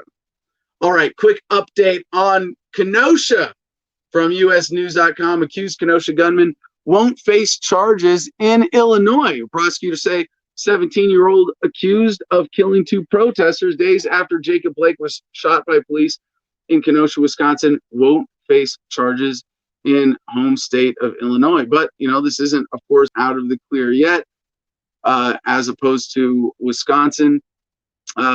He is still, Mrs. Rittenhouse of Antioch remains held in a juvenile detention center in Lake County without bond due to pending criminal charges in Kenosha. Rittenhouse is due back in Lake County Court on October 30 for an extradition hearing. So, Kyle Rittenhouse really is a hero, sparing an enemy's life in the heat of combat by shooting to wound and disarm. If you don't know the story, please go back and check out some of our earlier coverage. But yeah, unavoidable to cover that story and say, at least one little hurdle cleared for our friend Kyle Rittenhouse. DailyBeast.com. Dr. Fauci, the Trump campaign is in effect harassing me. The nation's top infectious disease expert says there's not a chance he quits the task force, but he's openly angry with how he's been politicized. Yeah. This has been fun to watch.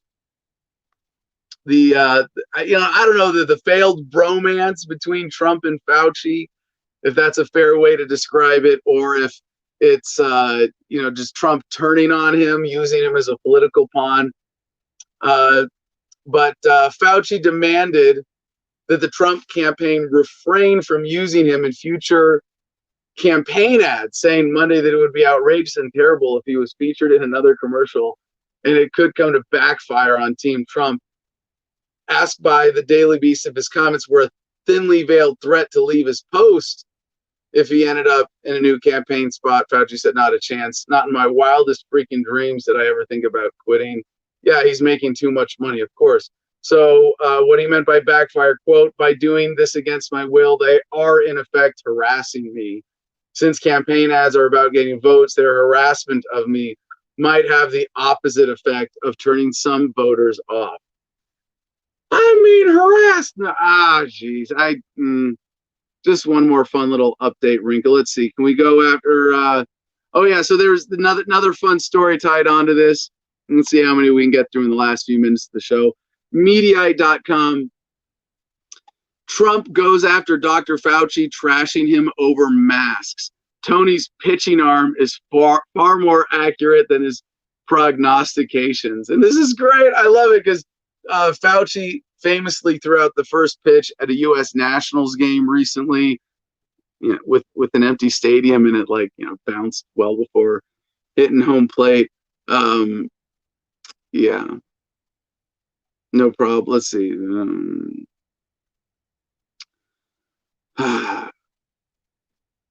Yeah, so Trump is kind of saying he's right. Although this is funny, Trump is also citing the story or the flip from the World Health Organization that we covered yesterday.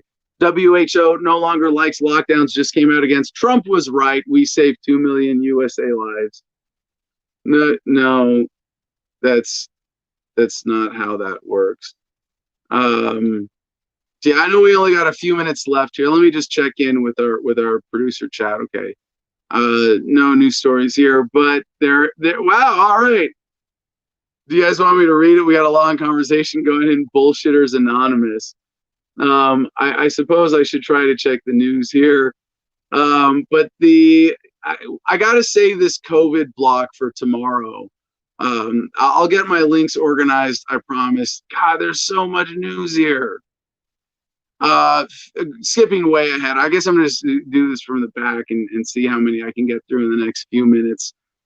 Keep this reasonably close to a 2-hour podcast today. NBCnews.com. Facebook says it will ban anti-vaccination ads.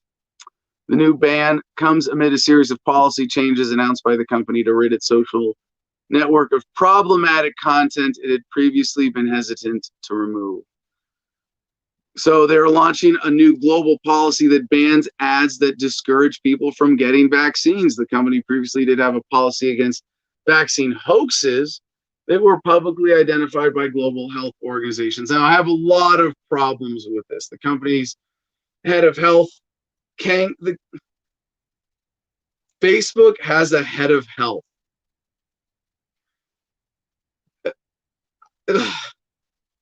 A company that has caused so much teenage and preteen suicide and mental health problems and anxiety, and oh my God, going just on and on and on with their manipulation of businesses and for all the good stuff they're doing, but really you have a head of health. Okay, you should. I'm not saying you shouldn't, but I hadn't thought of that. Head of health Kang Jin and Director of Product Management Rob Leathern said in a blog post, now if an ad explicitly discourages someone from getting a vaccine, we'll reject it. Now I'm not pro-vaccine or anti-vaccine. I guess I'm pro-smart vaccines, and there are legitimate roles for vaccines. Again, it's sort of like with the masks. You know, we don't have the decisive science, and it's fucking not just pathetic and sad. It's tragic that it allows us to fall for these manipulations.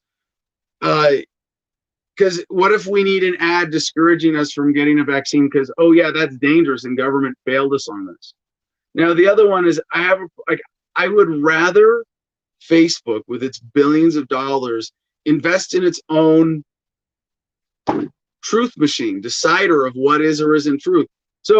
But instead they have a policy against vaccine hoaxes that were publicly identified by, and this is funny, they just put global health organizations. Like, don't appeal to science, appeal to authority. Really? I have a problem with that. So yeah, now as long as you can get, I mean, I'm all distant. Get up, please get off Facebook. And I don't mean delete your account or ignore it. I think Facebook is still useful.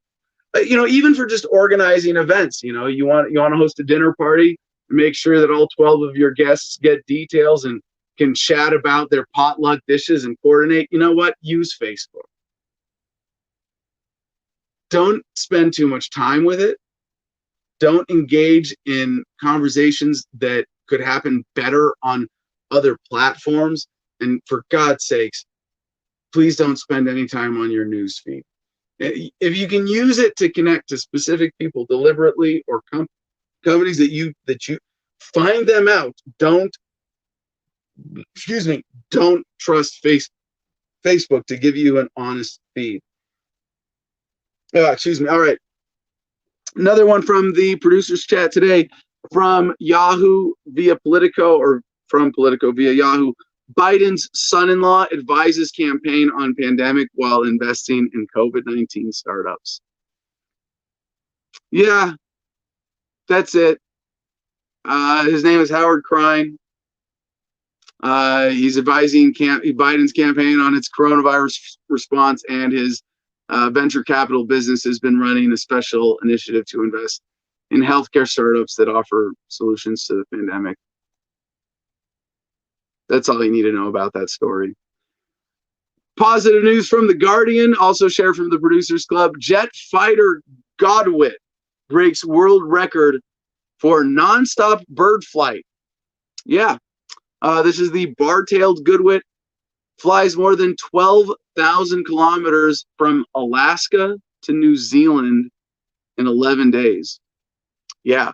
Bird said to have the aerodynamic build of a jet fighter has been tracked flying more than 7,500 miles, for those of you still on the imperial system, 1,200 kilometers from Alaska to New Zealand, setting a new world record for avian non-stop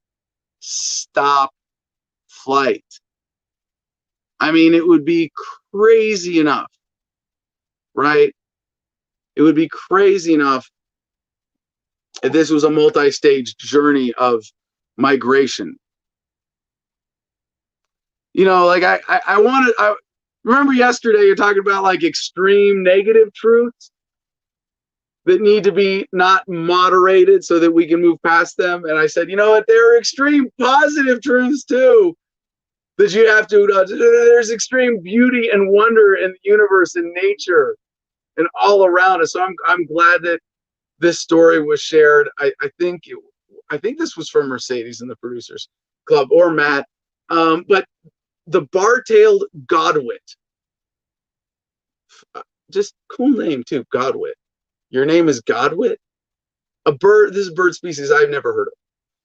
The bar-tailed Godwit set up from southwest Alaska on 16 September and arrived in a bay near Auckland 11 days later, having flown at speeds of up to 55 miles per hour. How did they do this? The male bird, known as 4BBRW, in reference to the blue, red, and white rings fitted on its legs, also had a 5-gram satellite tag harnessed on its lower back to allow scientists to track its progress. It was one of 4 to leave together from the Alaskan mudflats, where they had been feeding on clams and worms for more than 2 months.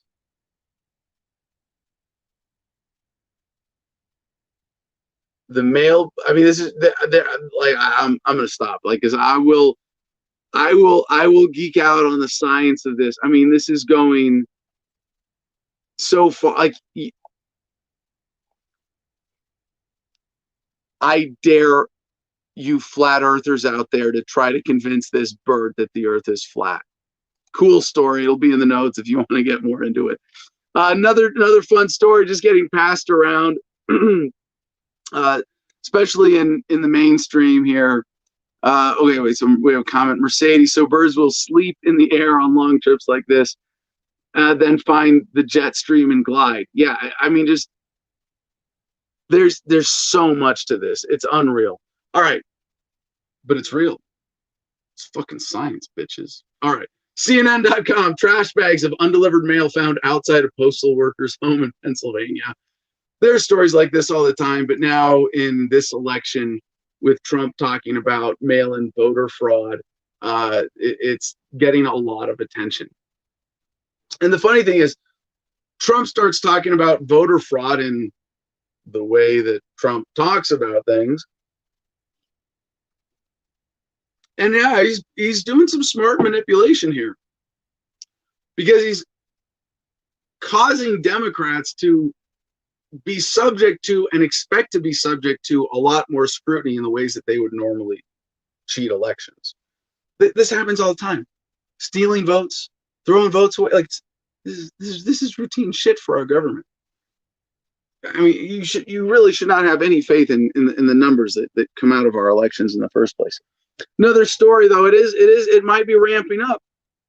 We will be keeping an eye on this story and seeing if it becomes something unusual.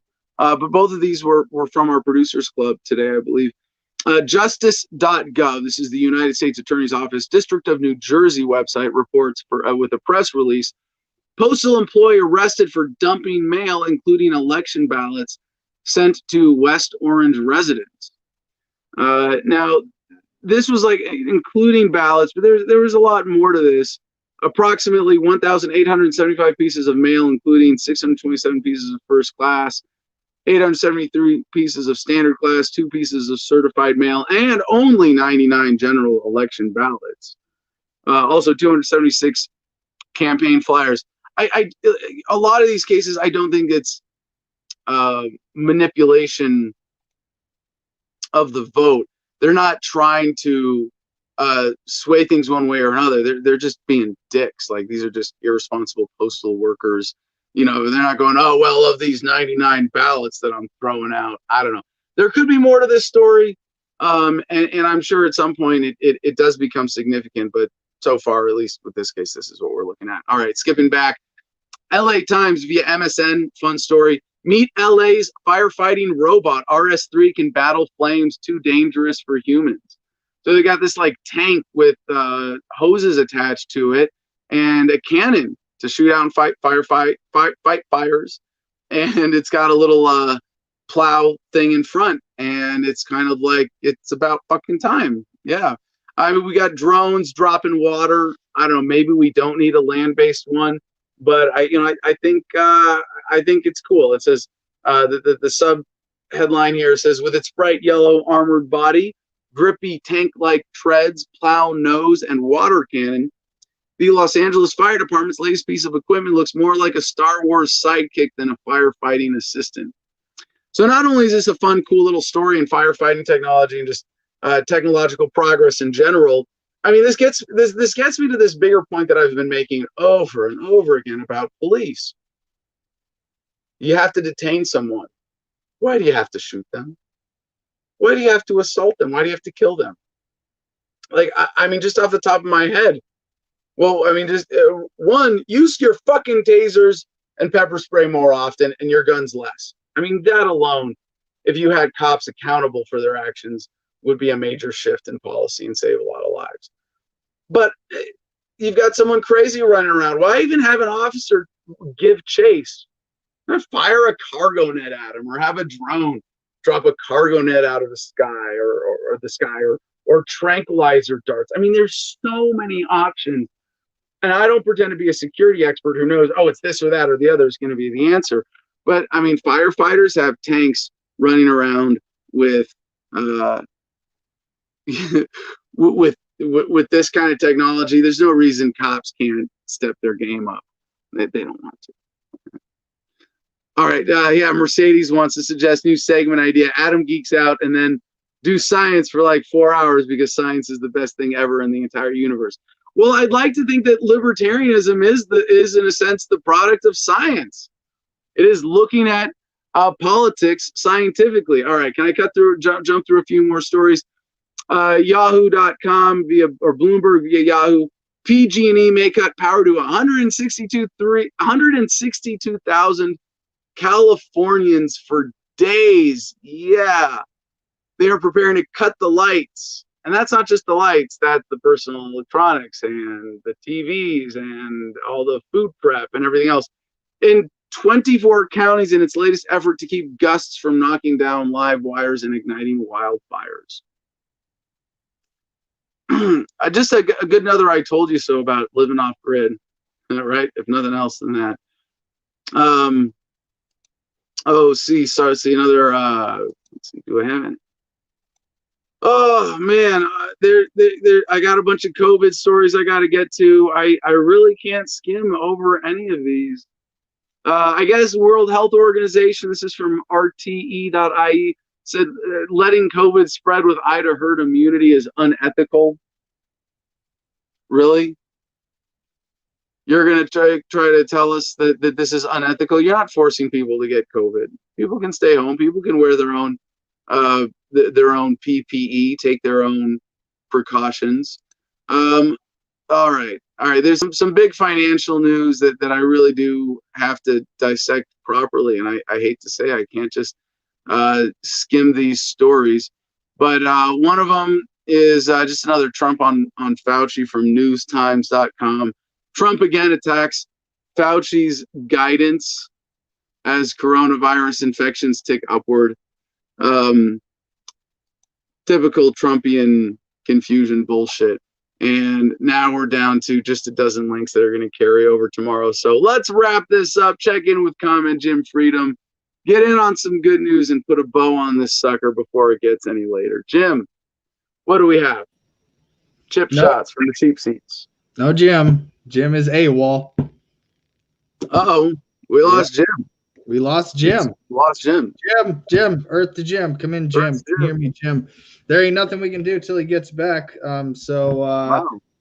Yeah. I mean, I haven't been paying attention to the comments. That's not what I do, but I don't even dare dive into it. Hey, I'm back. Hey, there he is. There he is.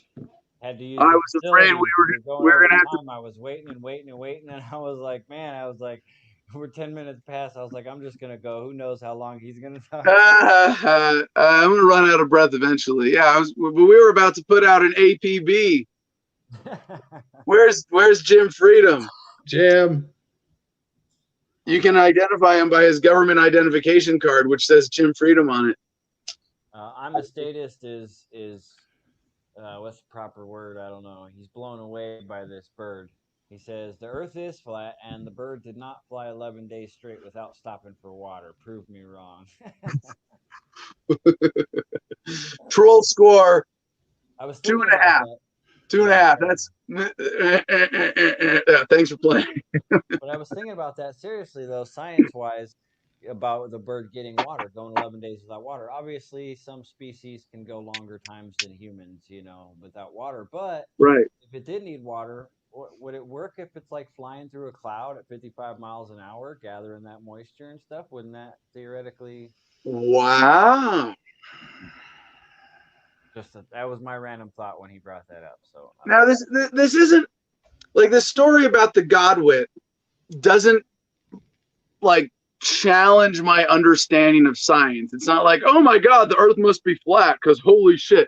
But this is extreme, and there are plenty of animals that are able to use water way more. I mean, like as human beings, we are huge water wasters.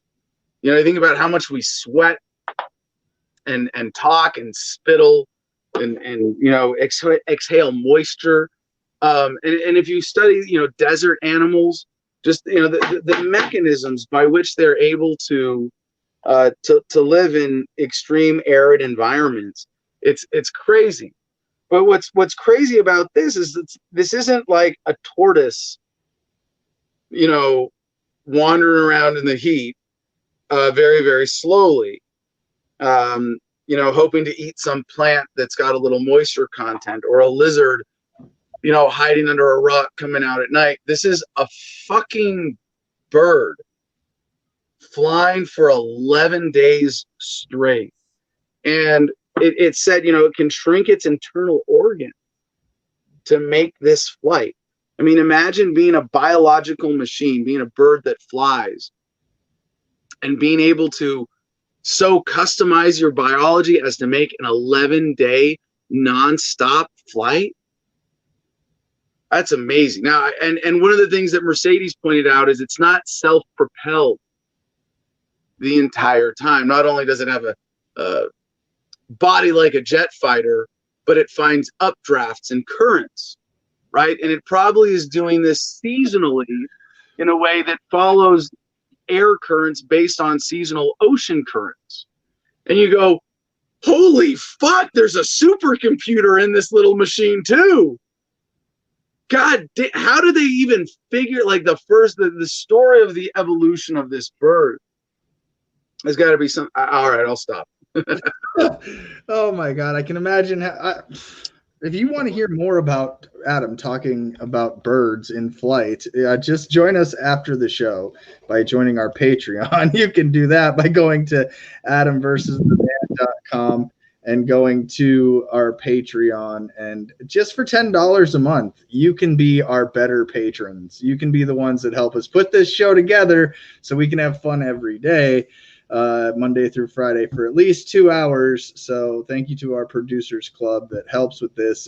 You guys got me a little confused today, but there's a lot in the producers club.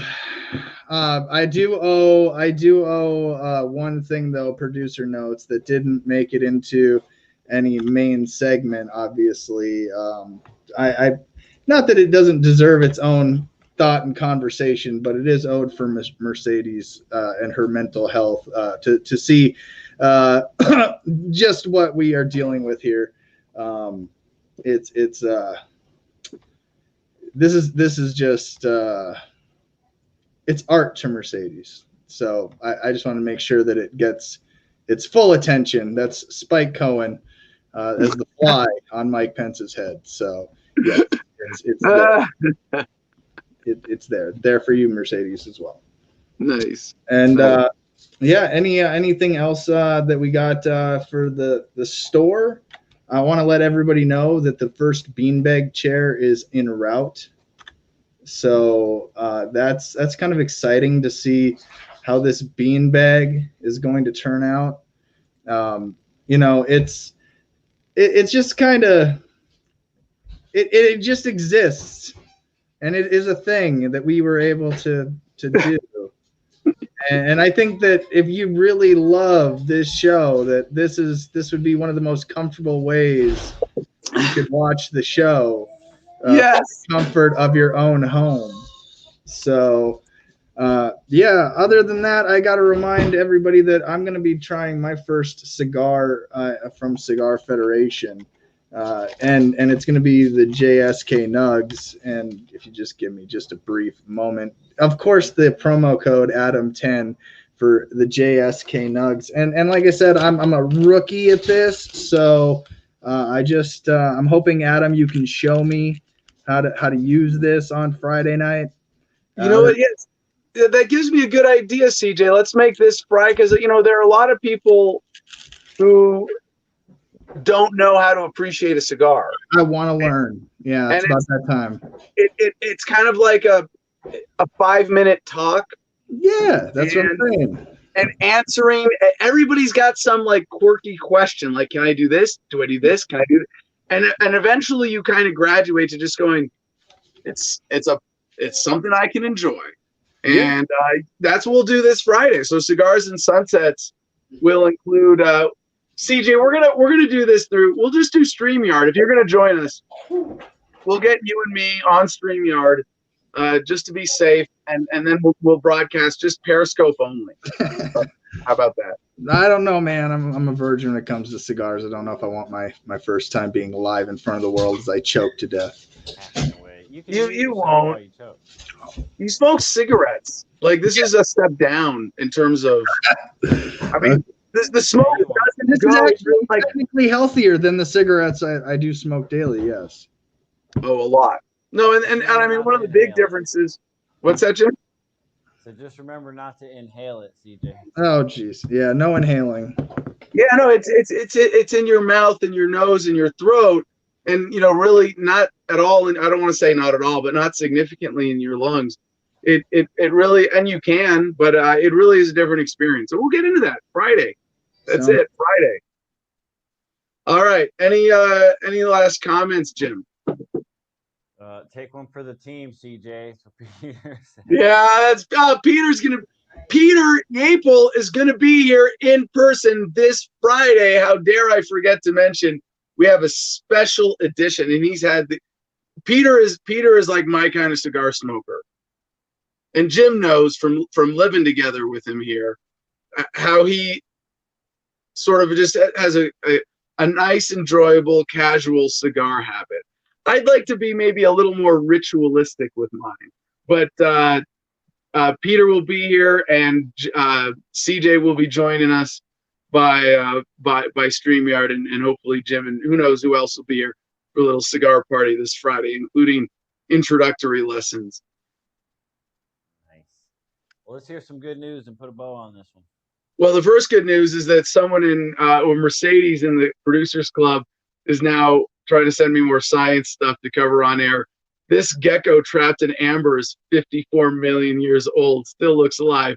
Maybe we'll cover that tomorrow, but for now, the good news, this is actually kind of disappointing. They're trying to say that good news was Dwight D. Eisenhower's 130th birthday, or would be birthday. Yeah. I'm not going to try to pass judgment on him relative to other presidents or generals, but I'm not going to celebrate the birth of another wielder of great government power. However, it was on this day in 1926 the children's book Winnie the Pooh was first published. It was on this day in 1943 that 300 people escaped Germany's Sobibor death camp in occupied Poland during a revolt that killed 11 SS guards.